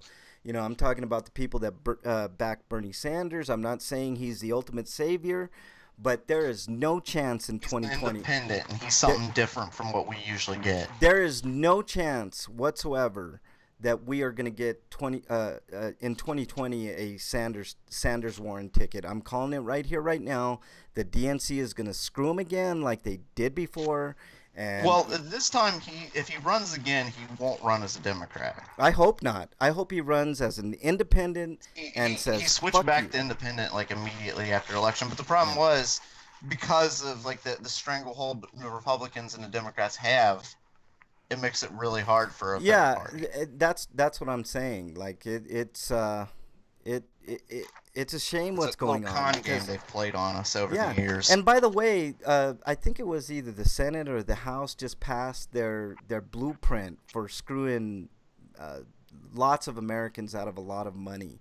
There oh was my God, yeah. I forget what it's called, but I know exactly what you're talking about. no, That should infuriate all of us. yeah, absolutely, because you know what? If you make about 50,000 a year, most likely your tax rate's going to go up 380%. So if you were used to getting a good big fat check at the end of the year, especially if you had kids, you can kiss that shit goodbye. And by the way, Medicare and Medicaid are probably going to take a good fucking hit from this quote tax cut that's basically a handout to millionaires and billionaires. People making, I think, everything I've seen on the tax proposal so far is mostly like cuts for the upper class and for like the high middle class. There's one good thing in all of it, and that's the part about lowering the corporate tax rates. Nope. But other than that, everything else that's is not against good. us. That's not good. Actually, that is nope, good. Absolutely you know why? not. Because a lot of businesses have moved overseas because of. Absolutely not. It is not good. Corporate tax rate is one of the highest in the world. No, that's actually misinformation. Actually, it is, nope, Frank. Nope, you're wrong. Yes, you're 100% wrong. I'll tell you why. I am 100% not Okay, wrong. No, you're wrong. Hang on a second. Hold on. Whoa. Hold on. Hang on. You are absolutely wrong, and I'll tell you why. Okay, dude. Hold on. Can I? All right. Let me just. Okay, I've been quiet the last 10 minutes. Yeah. Okay. Both of you are sitting here going like, no, you're wrong. No, you're wrong. No. Like, Yeah. okay, Look. do either of you have a source, like an actual source? Yeah. Yep. I do. Just like but back up you your know. statement. Well, That's all I'm asking. let Both of me you. before I look up the source. All right. Breakman on the surface is right. When people talk about corporate tax rates, all right. By the way, corporations are not people. So let's just get that out there right now. Corporations are not people. They don't deserve the same treatment legally in any form to a human being. I will never buy the argument that a corporation is a human being and we should treat them the same as a person. There's no justification for it Nobody's saying that whatsoever, right? So the corporate rate, hold on. The corporate rate the corporate tax rate in this country on the surface is 40%, which sounds really high, right? You know what? it's what? actually Hold on. not that high, but Hold okay, on. go ahead. Hold on. See again, Frank, you're not right. Hold but on. You're saying you're right. It's only 38.92. Okay, 38.92, basically 40%, like I said. Here's the real breakdown. It's about 15% when you count all the fucking loopholes that corporations get away with, right? So corporations are nowhere near the top of what people pay in the world as far as corporations go. It's about 15 to 17% depending on which numbers you look at, all right? The surface number is 40, but when you count in all the loopholes and all the deductions that corporations always take advantage of because they got the lawyers to do it, unlike us, I don't have the money to get a lawyer to do my taxes. They pay about 15 to 17%. So if you think that's a good thing, then more power to you.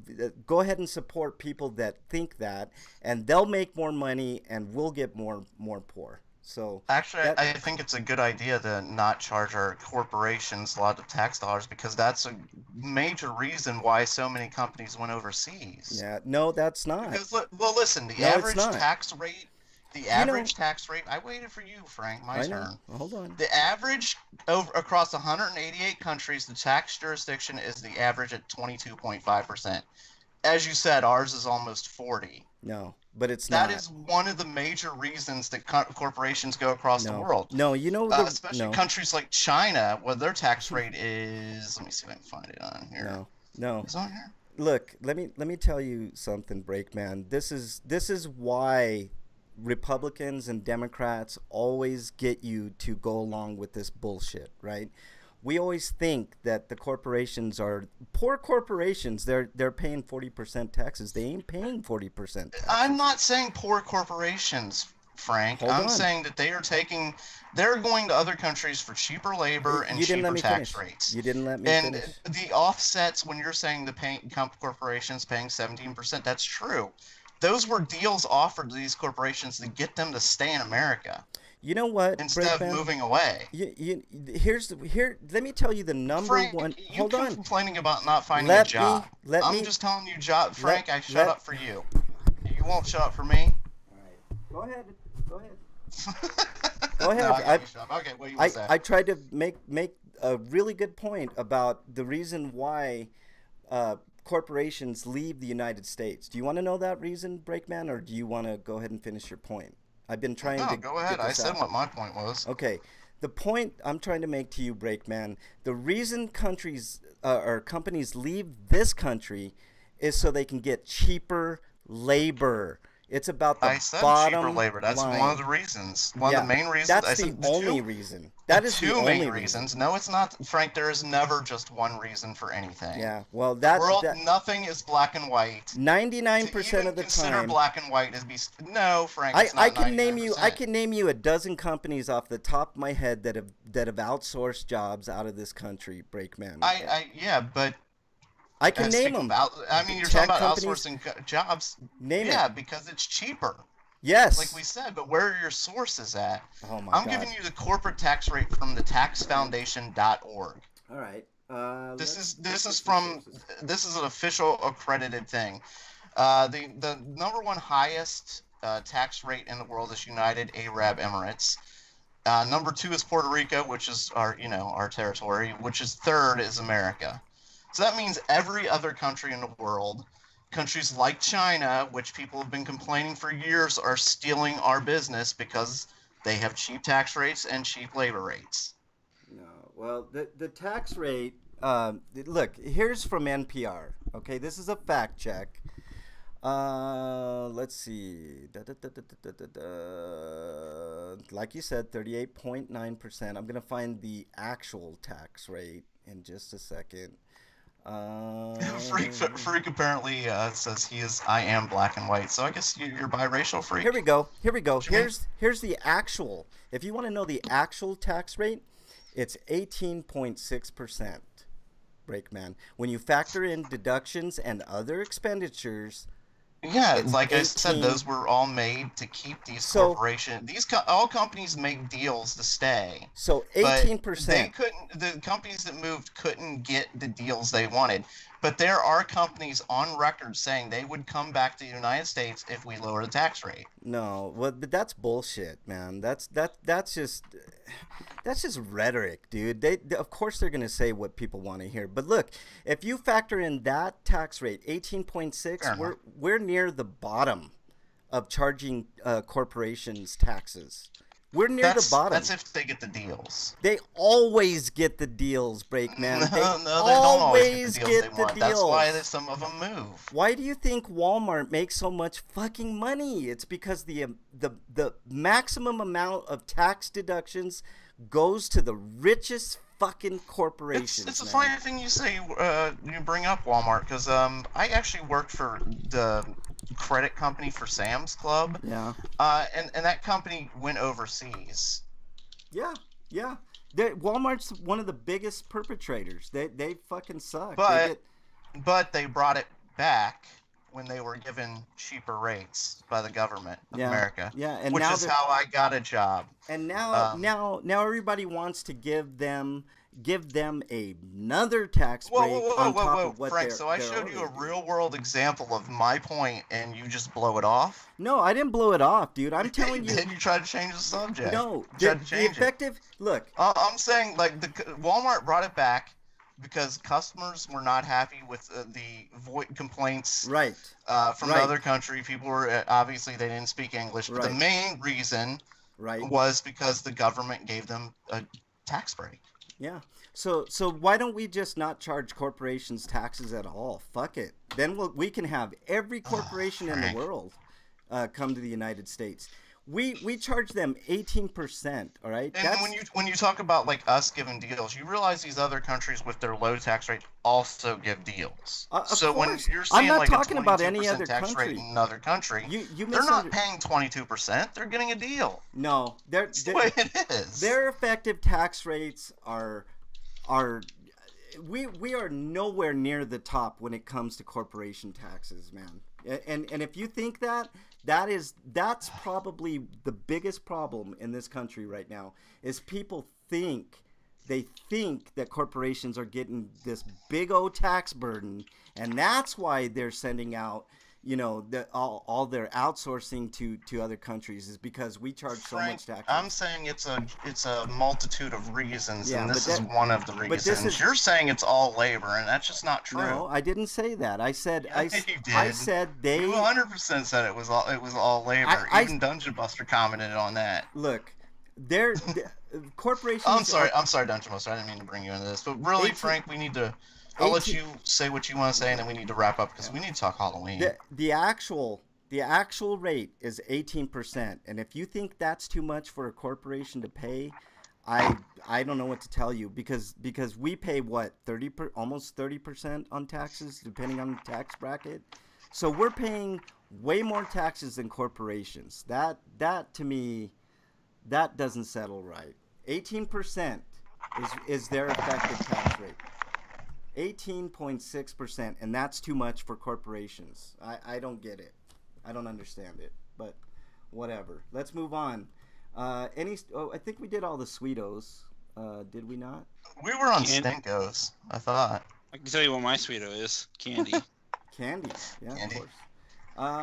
Nobody has anything listed there. Mug, do you have? I've actually got a couple of Sweetos. Go for it, Break. Well, I was gonna do the that review of 1922, but then you guys went off on the politics thing. Go ahead and do it now. Go ahead. So, all right. Well, if you don't know, 1922 it's a movie that Netflix produced. It's now up on their service. It's based on a novella by Stephen King and the compilation Full Dark, No Stars. And it's true to the title. It is one of his darkest stories, possibly even darker than Pet Sematary. It takes place in 1922 about a man who has this very rocky relationship with his wife, and she comes into an inheritance, and she they disagree with how they want to handle this. And he winds up, and he murders her. He plots to murder her. The movie itself is a little odd. It's entertaining and it's decently well written, but the cinematography is not great. A lot of it's very workmanlike, and the editing is weird. It doesn't really have a 3-act structure like you typically see in a movie. Mm-hmm. So it has a kind of the movie doesn't flow very well, but the performances are good. But Thomas Jane plays the main character Wilfred, and he is, it's fucking amazing. He is 100% the reason to watch this movie. Is that the Loki guy? What now? Is that the guy that plays Loki? No, that's Tom Hiddleston. Thomas Jane played he played the Punisher in that one movie. He was also the lead. I love that movie, but that was not a good version of Punisher. That was not. But he was also. You mean the Punisher or Punisher Warzone? No, just the Punisher. Where what's his name was the villain? Damn it. Dolph Lundgren. But he was also the lead in The Mist. Yeah. The dancer guy with Saturday Night Fever. John Travolta. John Travolta. Thank you. Yeah, when he was. Yeah. But anyway, as for 1922, he plays this old hand, the old timey farmer, out in he comes off as kind of southern, but it's actually out in what they call the middle, in Idaho or something, Nebraska. But it's the entire thing, he disappears into the role in ways that you typically don't see outside of Leonardo DiCaprio or Gary Oldman or Daniel Day-Lewis. It is an absolutely stunning performance. The entire time he just goes this walking human embodiment of a coiled spring. Yeah, he looks like he's about to explode at every single second. It's just I almost watched that. I almost watched it. You should. I would. The thing is, like I said, it's not a great movie, but it is elevated by an absolutely fantastic performance. Yeah, I've always been worth checking pretty out. Big fan of Thomas Jane, so yeah, I'm. It was the thing was, I was just he always struck me as he's a competent actor and everything, but I was just oh wow, he's actually got a ton of talent that no one else has really tapped into before. Yeah. Yeah. No, he's definitely very talented. So what are you giving it on the scale of 10? I would say I would give it a good, and I'll give it an 8. An 8? And if not for Thomas Jane, I would probably give it maybe a 6.5. Okay, that's cool, man. I definitely have to check it out. I like Thomas Jane. I think he's a good actor. Yeah, it is. Yeah, if you like it, you will love. If you like him, you will love him in this because he is fucking amazing. I literally kept forgetting that it was Thomas Jane. Yeah. All right. Let's move on. Breakman, you have some Sweetos. Let's do our Sweetos now. Okay. My Sweetos go to two things. I don't know if these will work out. I mean, basically these are two pledge, donate type things. One is called pledge, easy for me to say, at pledge.org. Yeah, no, pledge.org. But it's a new take on kind of protesting, the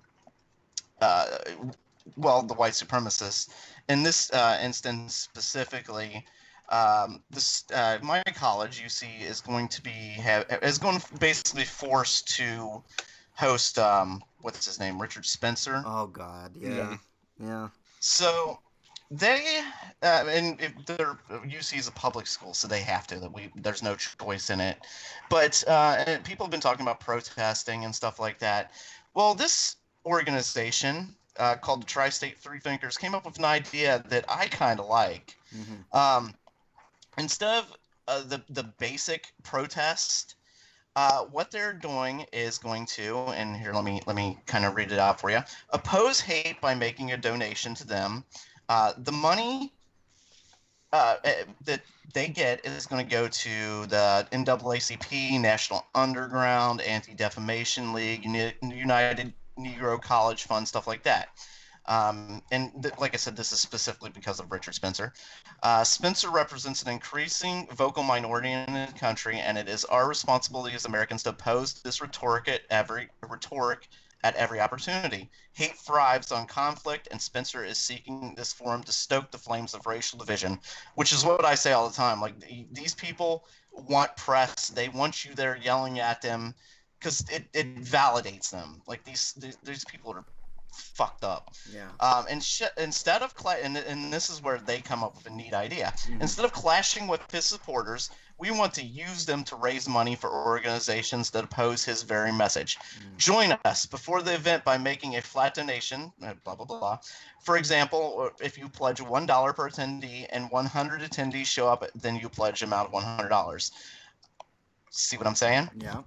Mm. So using their numbers as a basis to to donate to other causes. That's great. And when you get there, basically they're holding out signs thanking them for coming and thanking them for their support. Yeah. Letting them know exactly what they're going to be nice to these people because the money because them being there is going to be supporting like the Anti-Defamation League, the NAACP, stuff that those white supremacists hate. Yeah.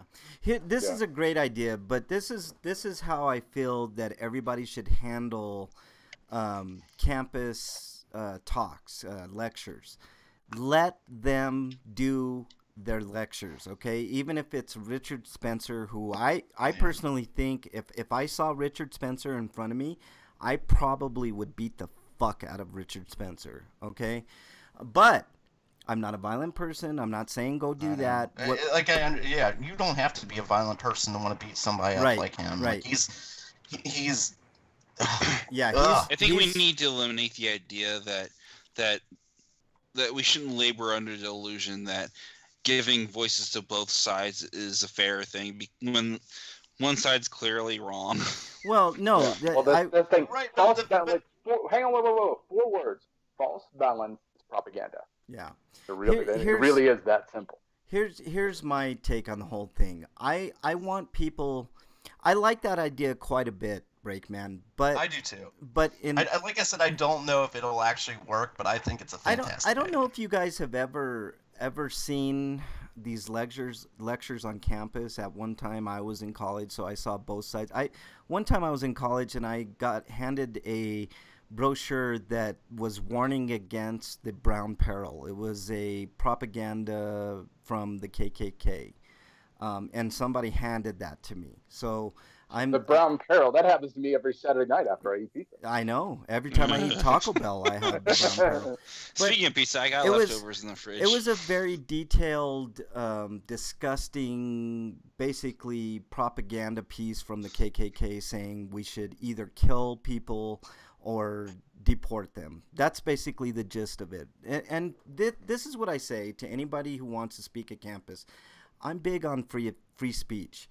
You want to go and speak on campus, then go for it. I don't know if you've ever seen the conservative lectures on campus, but nobody ever shows up. I used to go to all of them because I wanted to know. I wanted to hear what they had to say. And nobody ever shows up to them. Now, if you go to the other, the opposite end of the spectrum, like, for instance, Bernie Sanders, he would fill arenas up. Can you imagine? You know how Trump was boasting about the size of his inauguration, and then they came out with those pictures? He strikes me. Wasn't it like only like?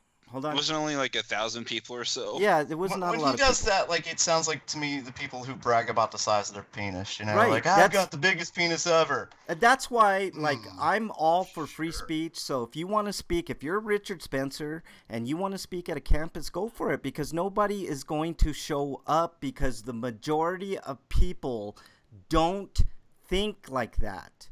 The majority of Americans are not fucking racist.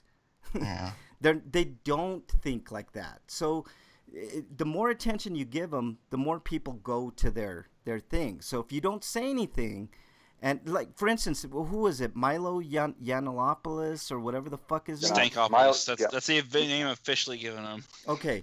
Here's the thing. Pedophile, right? If you look at the size of crowds that crowds that he gets at Pedophile his, / hold on. Okay. Yeah. The crowds of people that he gets, there's maybe 50 people there at best. As opposed to somebody speaking on the other side who gets 200, 300, 400. So it boggles my mind that people have such a problem with these people speaking on campus when we do have free speech, because they are so ineffective. The only time they're effective is when they get picked up in the news cycle. That's the only time. Go ahead. The thing about the speaking at universities and stuff, it's not a free speech issue. I know, but that's what it depends. If it's like, for instance, UC is federally funded college. At that point, it is a free speech issue because you're getting money from the government. Yeah. So UC has to. There's no choice. If you're a private institute, a privately run college, you can tell them to go fuck themselves. Yeah, I know, but I don't even like that tact. I think I agree. I'm just saying that's what it is. I think they should welcome it. If I owned, let's say I owned a university, and somebody like Richard Spencer wanted to come on the campus, go for it. It's free country. You can do what you want to do, because I know that the crowd size is not going to be there. This is from countless lectures that I've been to. I've been to so many lectures in my life. It's unbelievable. You wouldn't think that by looking at me, but I actually have been to quite a few lectures. Wouldn't think it to listen to you either. How dare you?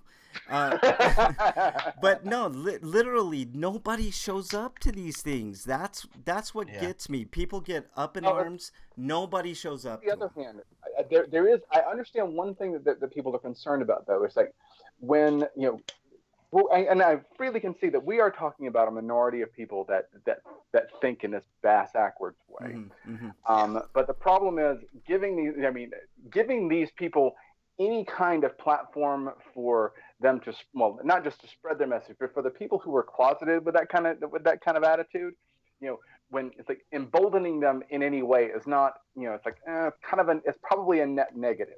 Yeah, no, yeah. I would agree with that, Mug, but the problem is you're not really emboldening them. You're empowering yourself, because you're a shining example of free speech if you're one of these colleges that lets these people do that. But that's the thing. These people don't care. It's like, I know they don't care. Free speech issue. They don't give a shit about it. They just want to be able to say the nasty shit that they want to say without consequence.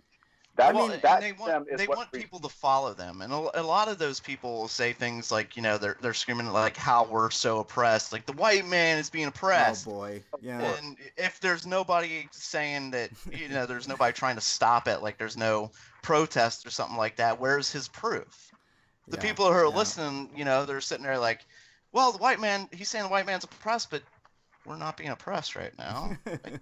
Yeah, yeah. Well, the thing is, I mean, the you know, the traditional white male, especially like the white male conservative Christian privilege, has been eroded over the past 50 years, and Hey. it's like, and well, it's like, you know, people aren't That's- happy about that. Yeah. Yeah, And there's a it's lot of like, people not happy about that. well, yeah, and that's the thing. It's like, you know, people are figuring out that the Well, you know what? I shouldn't say a lot. I think there's just there are a lot. There are not a lot, but they're very there's a vocal. depressing number of people who do think like Trump does. Yeah, yeah. You know, granted, any number is depressing, but it is a depressingly large number of people that think that way. Granted, Yeah. I mean, there's still a minority. It's still a minority of the country, but it's a large enough. You know, like that's Trump's base. And, Yeah, and it's, yeah. they do. Yeah. It is a sizable enough segment of the population that they have a voice, and Yeah. right now they're in power.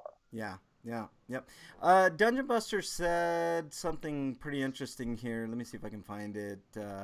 Oh, he said, I've also eaten Dunkin' Donut minis, the best minis. I realized that I did sound like Trump there, and I almost threw up Freak 5, but that's not the way I meant it. I just was explaining that I've been to a lot of lectures. Also... I've been to all the lectures. I've been to the best lectures. Yeah, the best lectures. I really quite when you went to like one of those and you were there and there's like two other white people. Did the guy on the stage be like, "There's the oppressor right there"? Actually, I had something very that white similar. man? He the devil. You know, that kind of shit. I've had, you know, not exactly like that, Breakman, but I did have something very similar to that maybe I'll talk about one day on the show. But yeah, that shit does happen.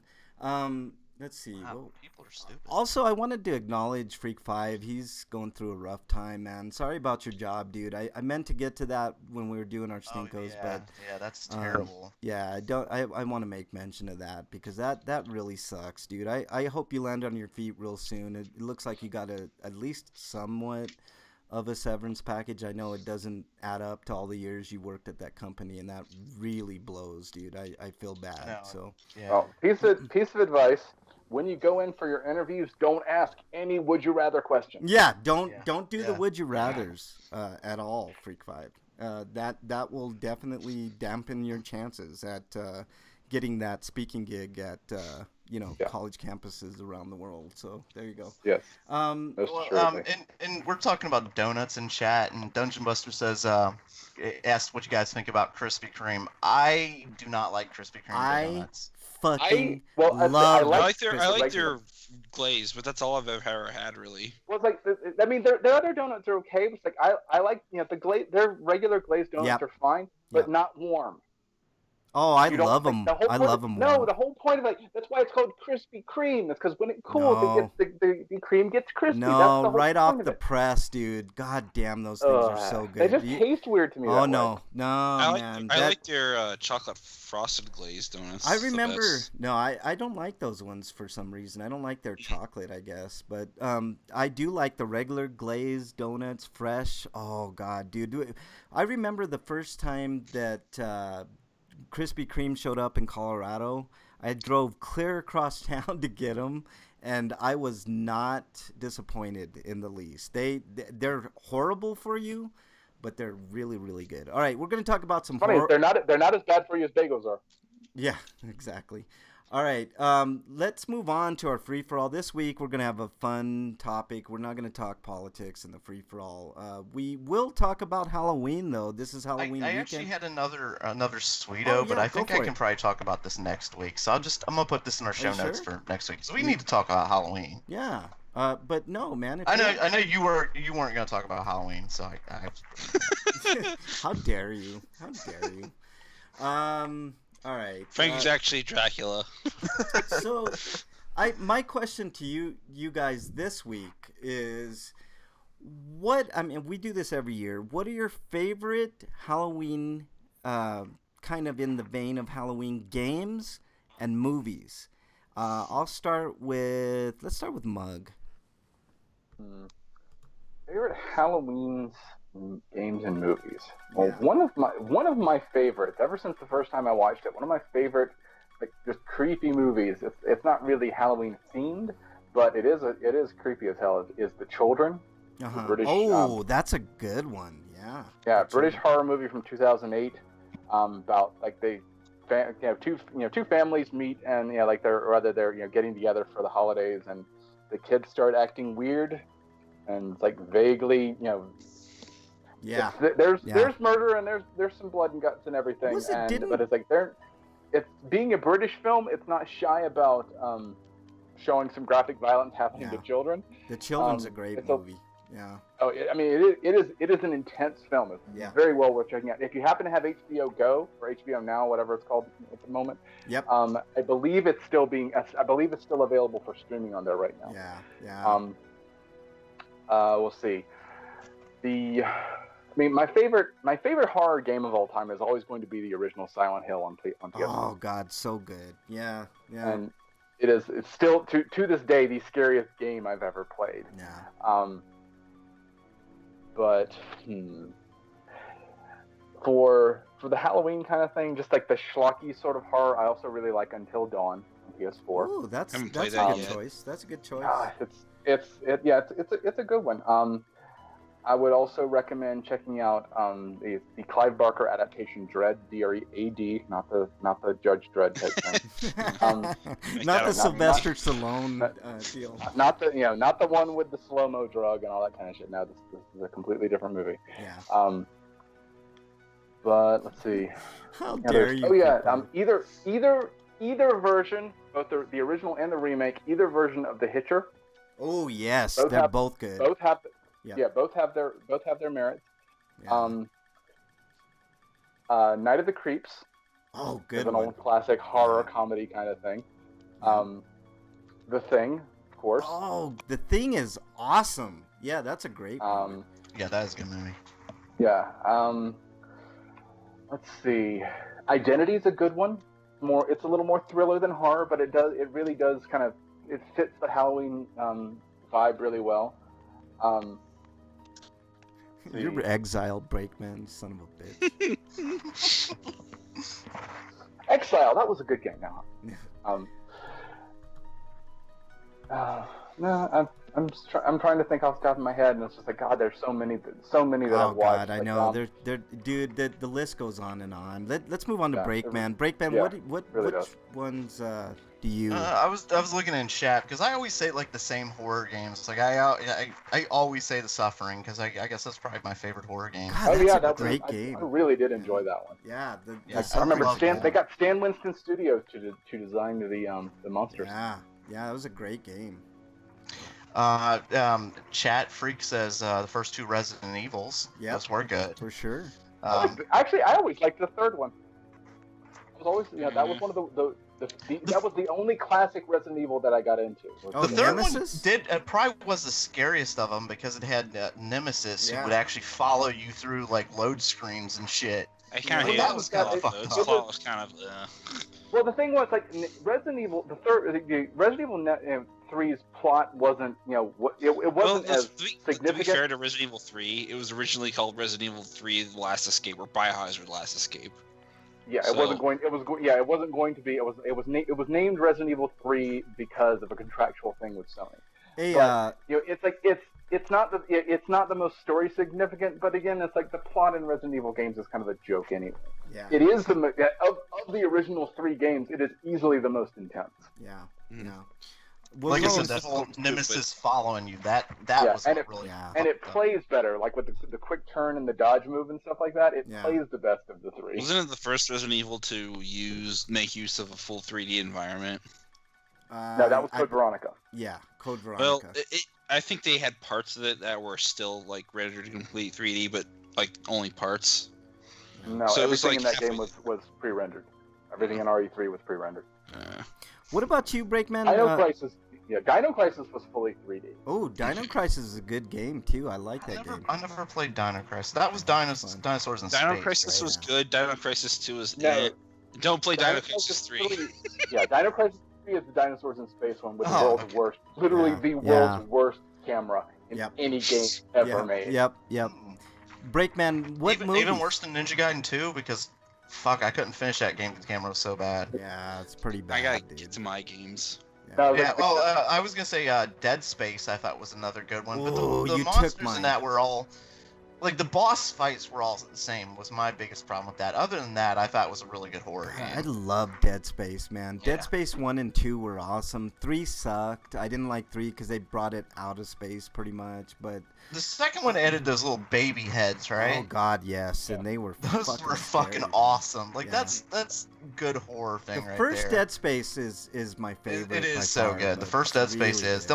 Like I said, my only problem with it is the fucking boss monsters were all basically the same. Yeah. Freak5 says, not technically a horror game, but Dungeon of Daggeroth? Yeah, I could see that. Okay, there's only one game that ever really scared the shit out of me, and it wasn't a horror game. Oh, which one?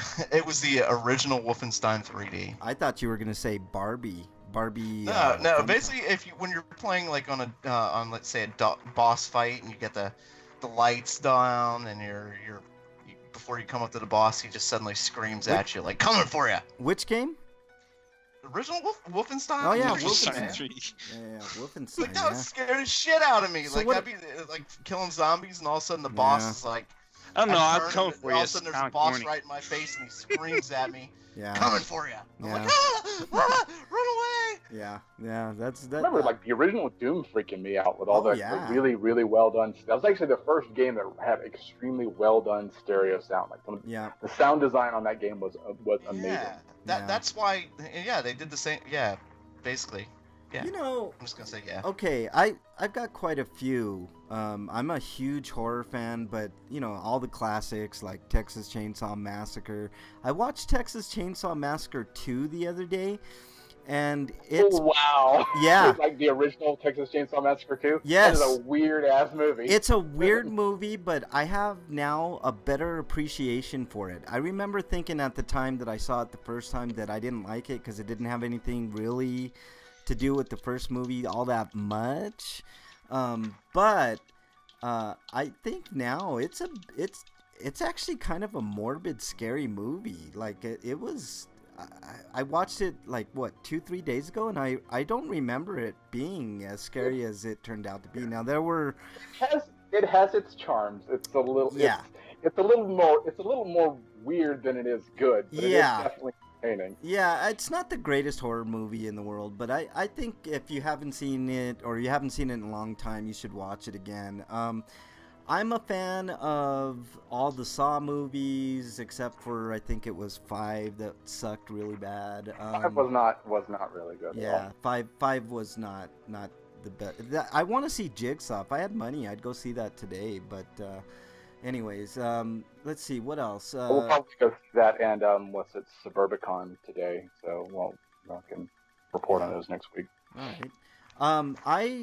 I really thought that Fatal Frame, the first game, was probably one of the scariest games I've ever played in my I Jesus life. still haven't played Christ. any of those yet. Fatal Frame, Like, to me, Fatal Frame, it's a lot scarier if you can hear the Japanese Yep. audio. Because the dub Yes. is awful. oh, But and also the game itself is terrifying. the sound is the best of any game I've ever played in my life. If you have a surround sound system, it is fucking awful to play, like in a good way. Like Actually, what I've heard is that Fatal Frame 2 is like it's commonly regarded as like the fan favorite of the series. oh god, Fatal Frame 2 is awesome too, man. Fatal Frame 2 is really fucking good. But I still remember to this day playing Fatal Frame 1 and like almost literally like dropping my controller. It was that, you know, kind of jump scary, like I don't know. What was that PlayStation game, original PlayStation, where you basically could only hide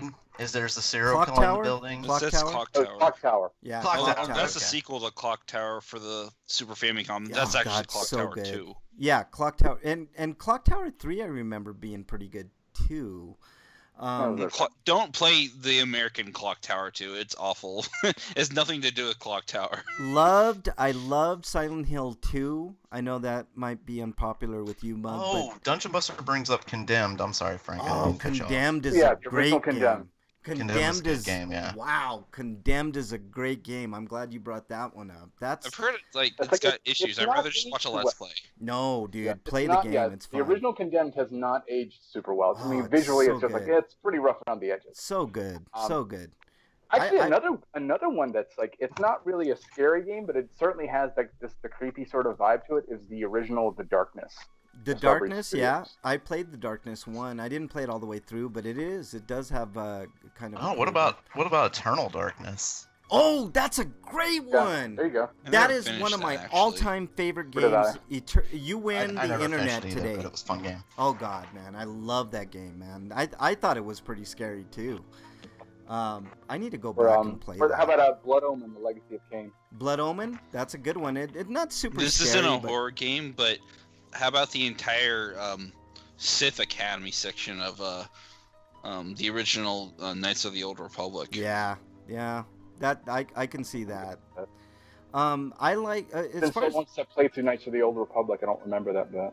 You know, one of my now favorite scary movies of all time is Get Out.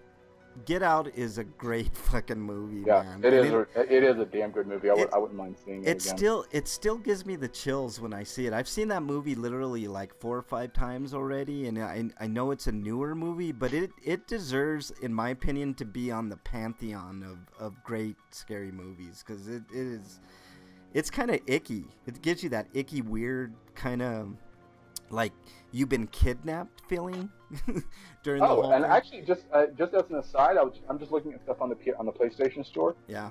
They've got their Sale of the Dead thing going on, and one of the games on sale this week is the digital version of Blood Omen: Legacy of Kain. They're selling it for $1.79. Oh, you got to get out and buy that right away. I think Soul Reaver's a better series. Soul Reaver's good too. I prefer Legacy of Kain but series. But Legacy of Kain, Legacy of Kain was kind of, it's mechanically it could really do with like kind of kind of a modernized remake, just to smooth out some of its rough edges. Yeah. But it's it's still especially if you like well done story and good writing and good voice acting, it's like you really can't go wrong with that game. Yeah. Michael Caine.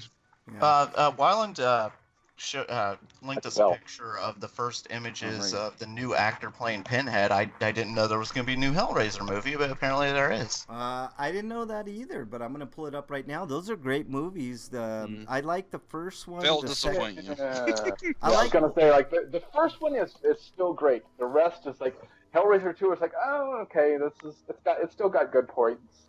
And the rest of the series is just like, very hit or miss, mostly a lot of misses. I like 1 through 3. I know 3 gets a lot of flack, but I like 3 because they did really good job with the design of the Cenobites in that one. I was gonna say, like, that's the only thing I really care about. Like, I just want to see like the cool ass Cenobites. And there was a really hot chick at the beginning. Those were the ones where like you had the fucking CD Cenobite and the guy with a camera for an eye and shit. Those were terrible designs. No, those were great, man. That one is the one that I've probably seen the most. Oh God, I love like those. I don't know. Like I still like those. No, I'm with Frank on this one. Hellraiser 3. The best part of Hellraiser 3 was the art thing, the statue thing that was like the giant. The statue was awesome.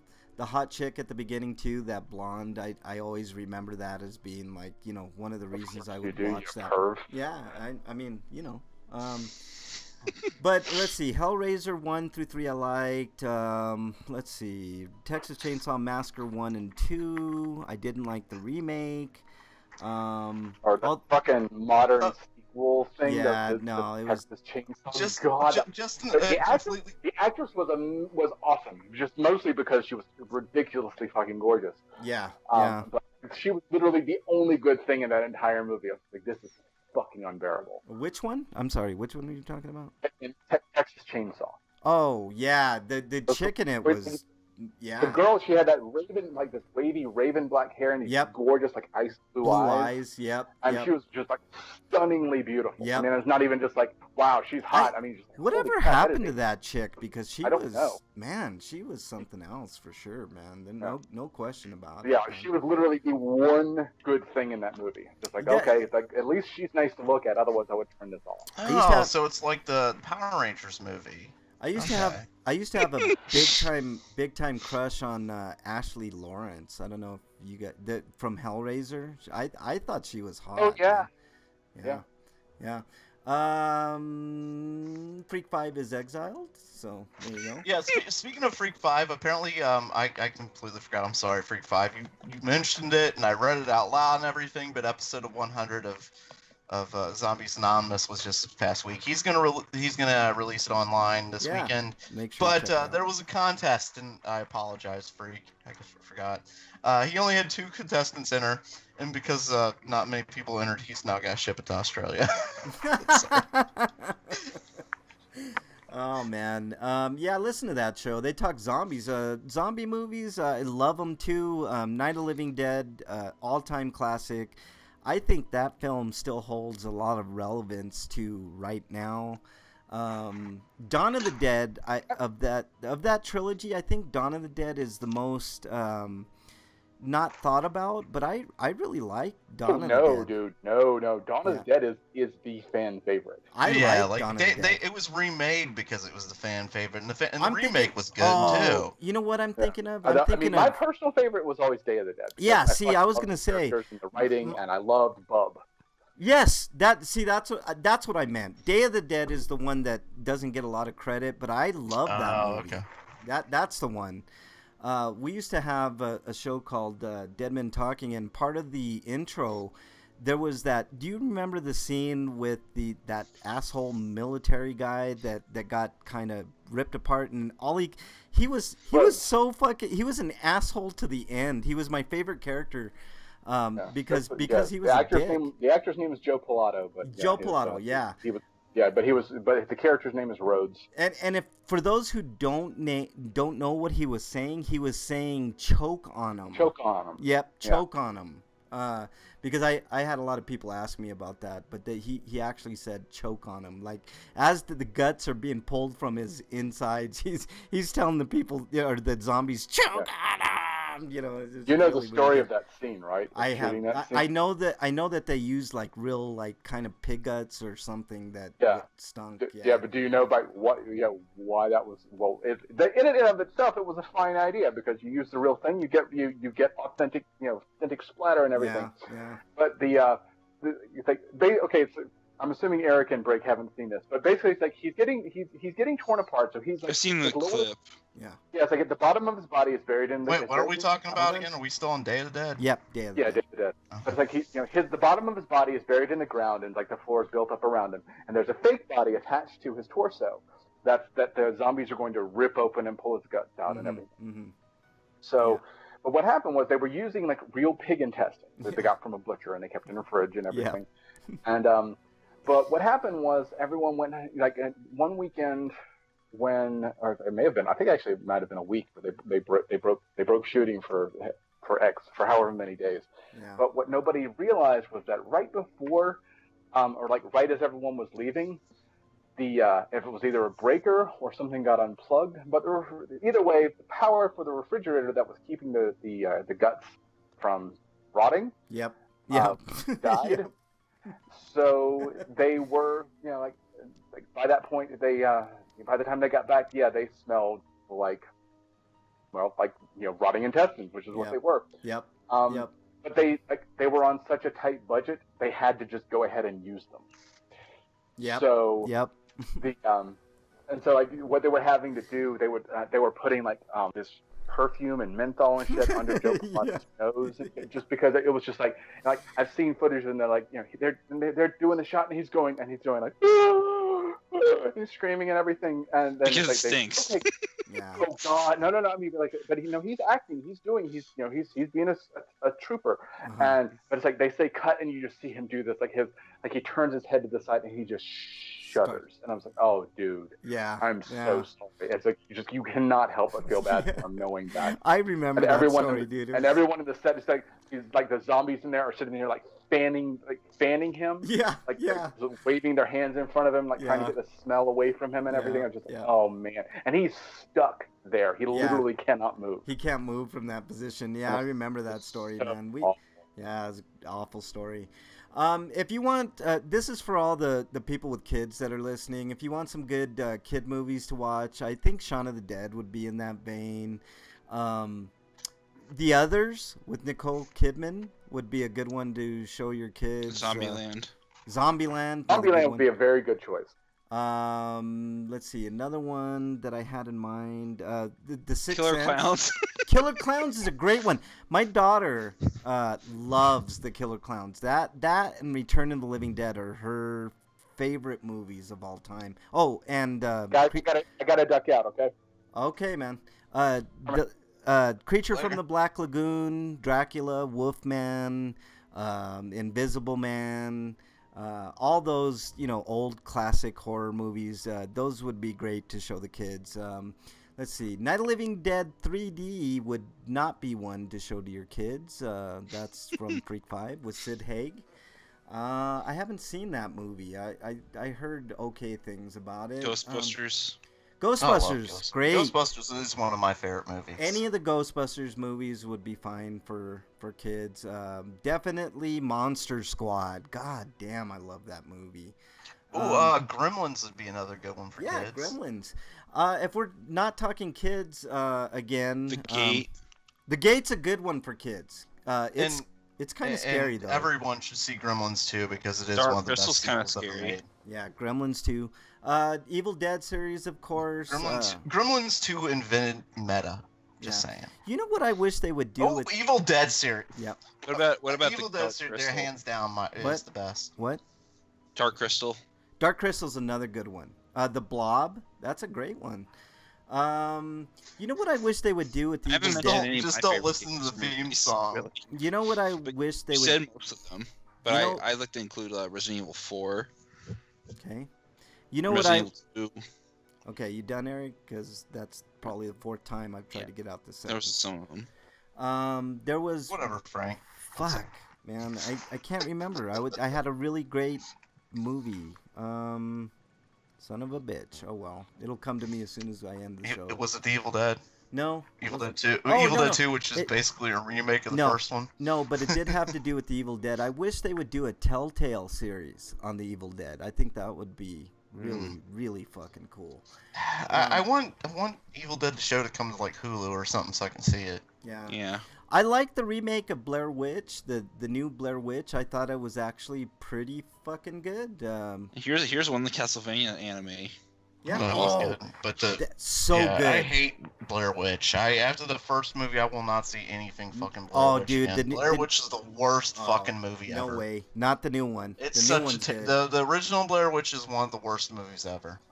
Such a terrible movie. It hasn't aged well. At the time, I thought it was scary because I saw it at the theater. Well, look, at the time, the only reason they were able to market it and get away with it is they tried to convince people that it was real. Well, that's the only reason they made any money. So why is Wyland saying Evil Dead 2 is in a remake? It's not.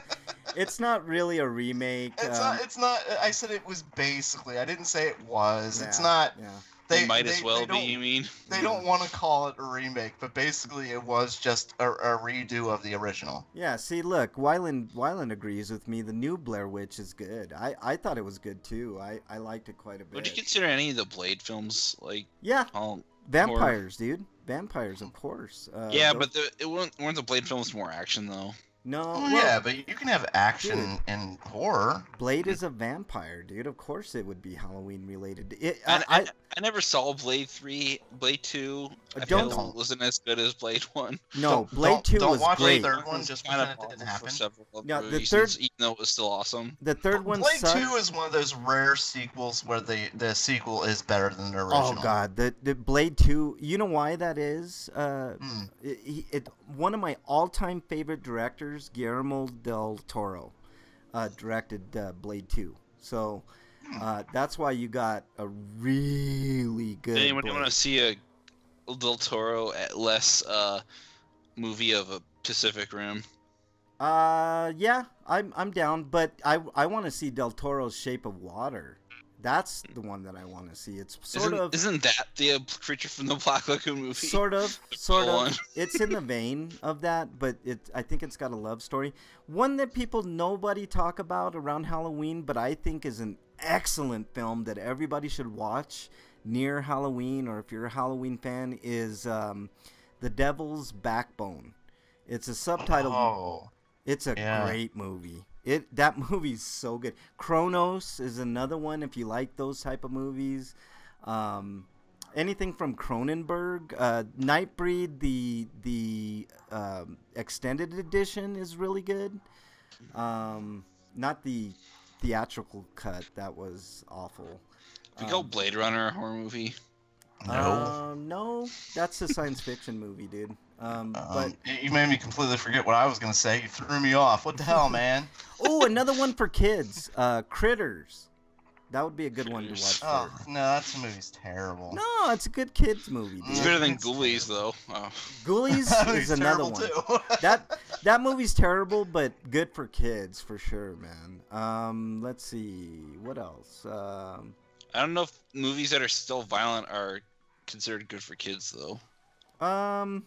Dude, nowadays kids have seen almost everything, and if you don't expose your kids to stuff like that, then they there grow are sheltered kids, though. Yeah, Eric, I'm not saying you should keep kids sheltered. It's just ooh. how old kids we're talking about. Are you saying ooh, cat people? No, that was not a good movie. Oh, no. dude, no, that's good. People Under the Stairs. Yeah, I agree You know with what movie you. I thought was really creepy was What Lies Beneath.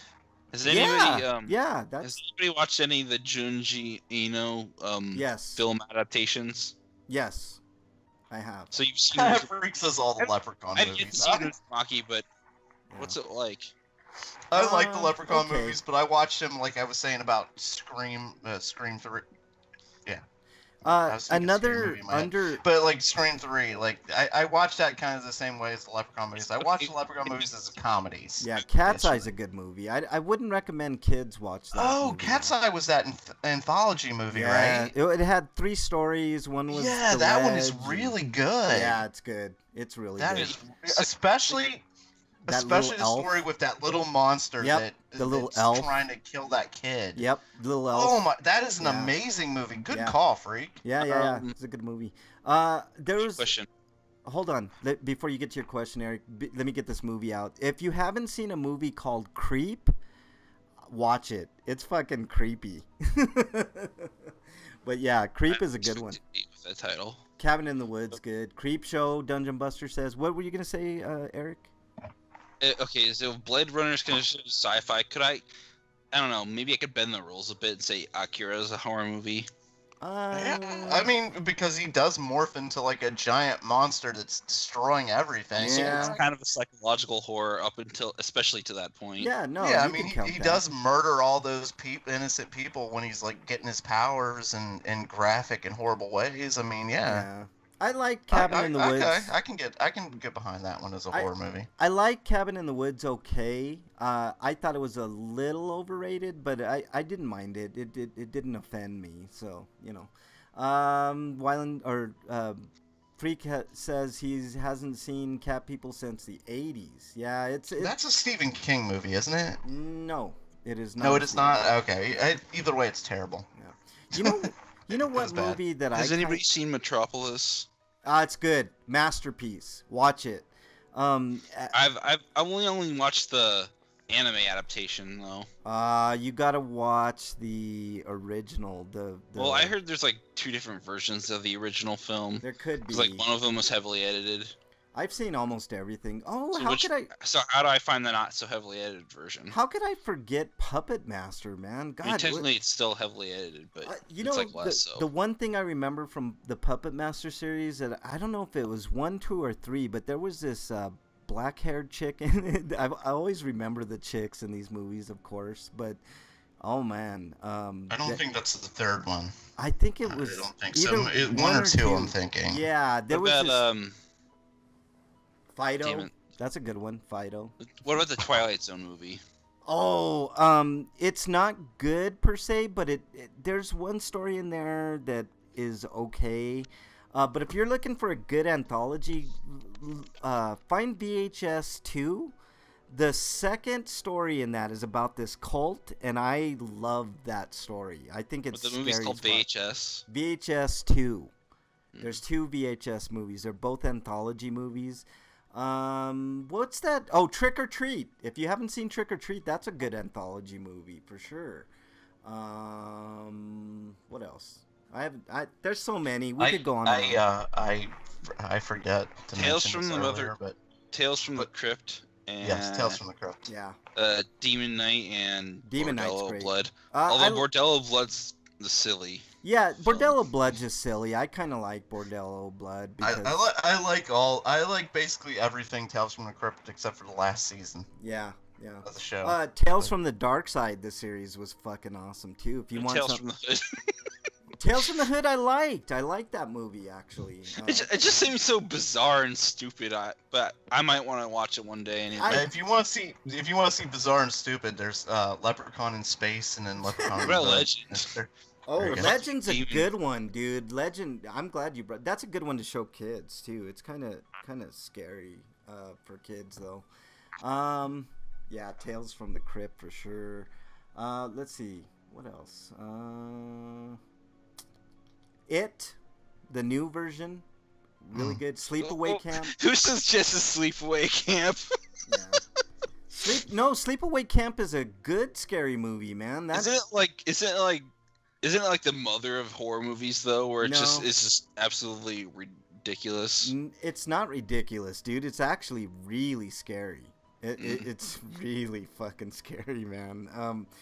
I don't want to spoil it for you, dude. There's a fucking twist in that movie that's probably one of the greatest twists in movies, period. So, I just watch it, dude. That's all I gotta say. Just watch it. God, there's so many. Not Halloween for kids. That stupid one with Adam Sandler.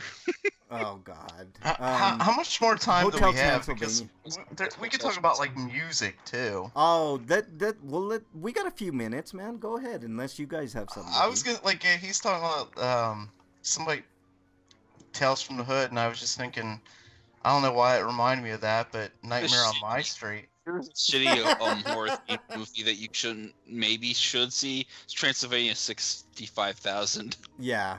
Or 6,500 or whatever the fuck that movie was. There was if you want a good vampire movie that's kind of offbeat, watch the foreign film Let the Right One In. The American version was fine. It was good too. But the foreign one's really good. It's not for kids. Don't even though it involves kids, it's definitely not for kids. Halloween 1 and 2. I personally like 2 quite a bit. 3 gets a bad rap because it's not really anything to do with Michael Myers, but I did like 4, 5 not so much, and everything else not so much. What sequel was the Mind Control sequel to a franchise? 3. That was Halloween 3. Okay. Season of the Witch. Yeah. Oh my God. It was a good movie on its own, but if you put it in the Halloween series, it didn't stack up at all. Yeah. I don't think it was a good movie by itself. Like, it was just like, what the? Yeah, it's a good movie, but it's different. It's not great, but it shouldn't have been in the Halloween series. What were you gonna say, Eric? What about The Burbs? I never saw that. I guess it's a kid movie.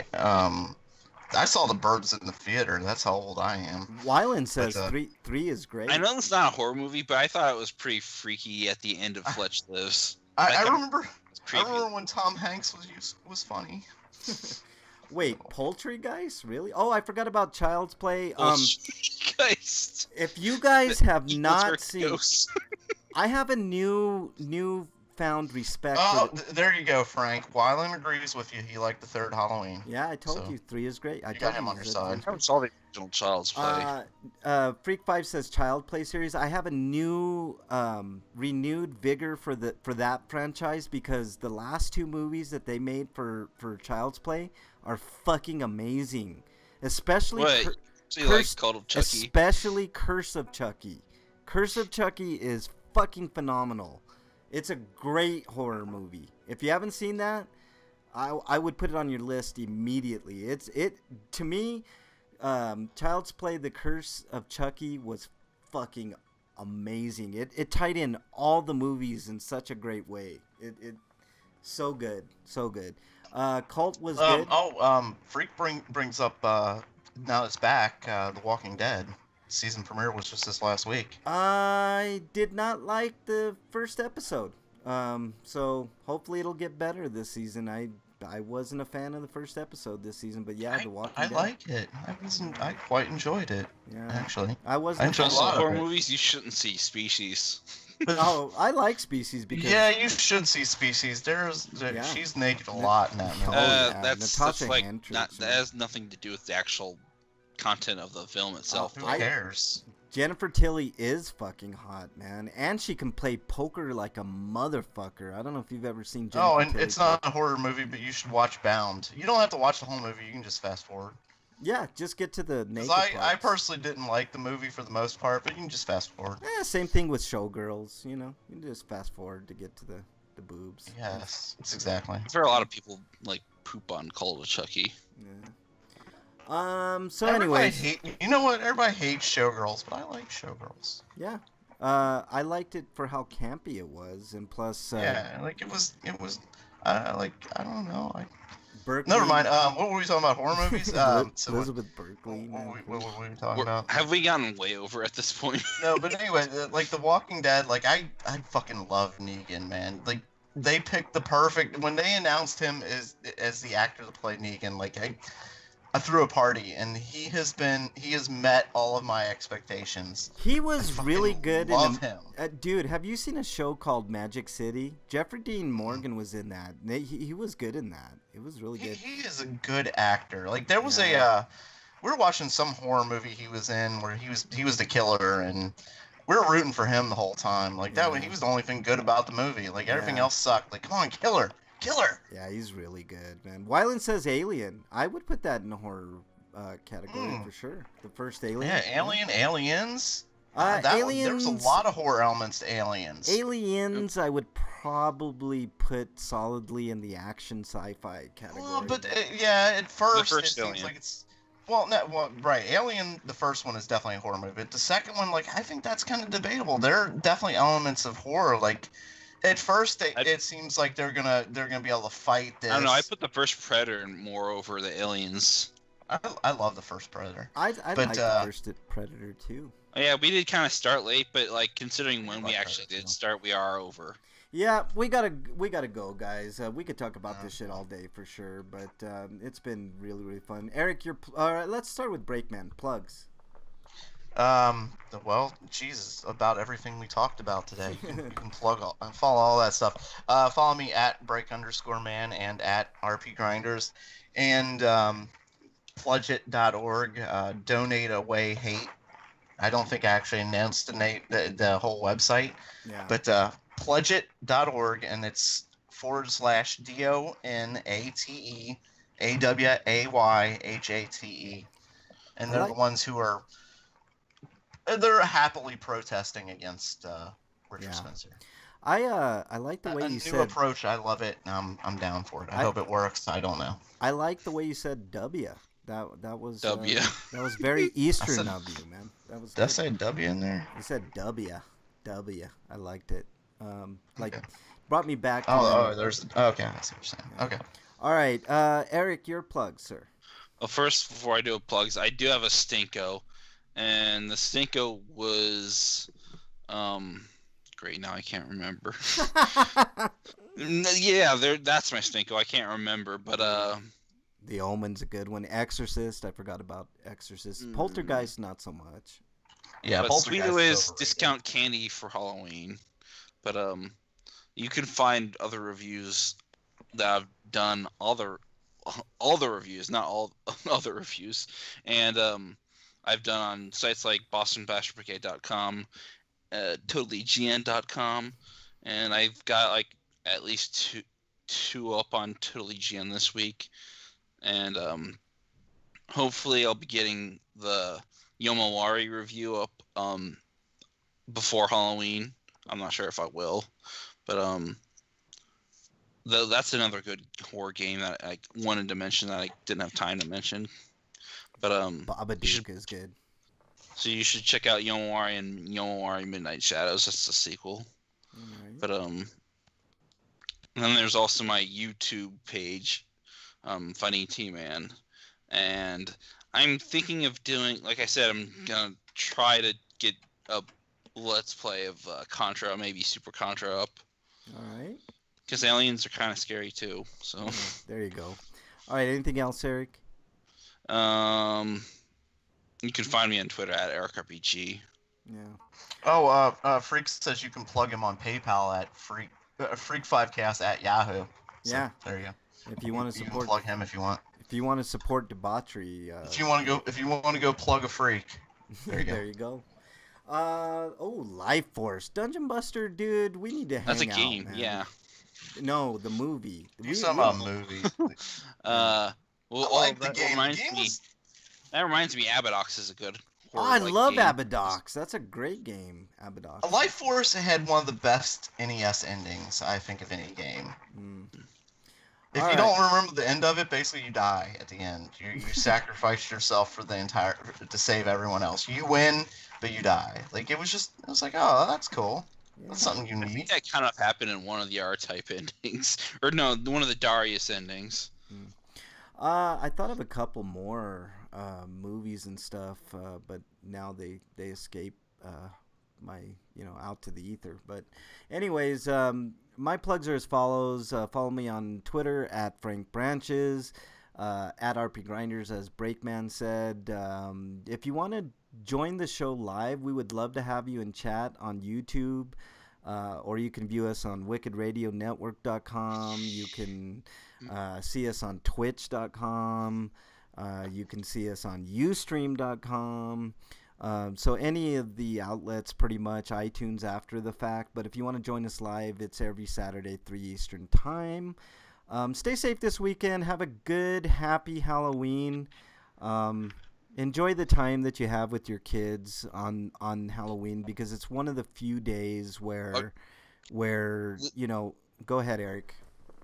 That just reminded me of something I heard over this week about how Fox News is trying to caution parents to check your child's candy to see whether or not it's got roofies in it or marijuana, especially fucking marijuana. Stupid. That's the dumbest thing. If somebody gave me marijuana, there's a stinko. Does that happen in Colorado? Is that the kind of candy you pass out there? You know what? If you came to my house, I just might. Not to kids, because I'd get in trouble. Here's some reefer.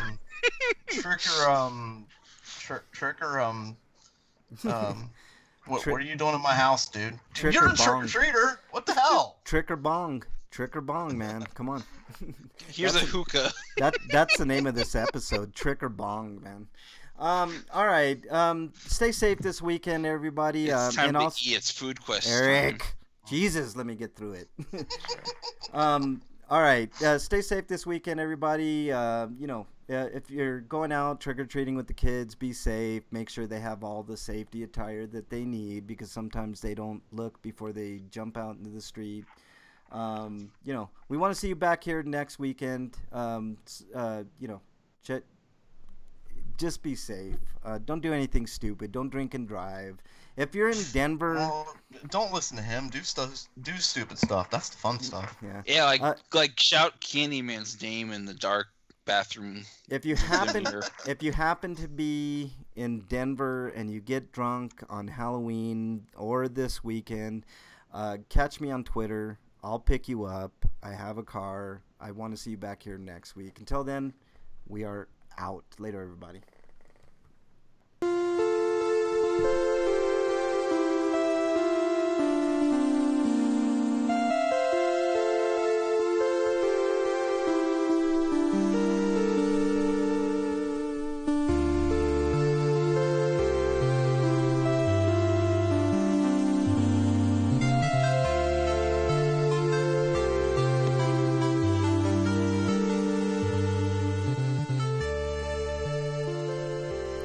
All right, everybody, go eat.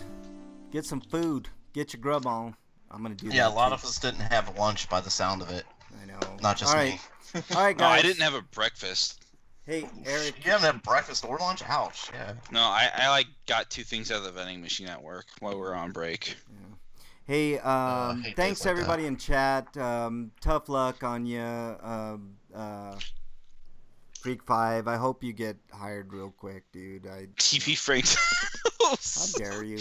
How dare you? My house is not Frick, occupied motherfucker. by me. So, anyways, thanks, guys in chat, Dungeon Buster, Freak 5, Wyland, Bridget. I know Bridget was in the Twitch chat, so shout out to you too. Later, guys. Appreciate it. And the stream.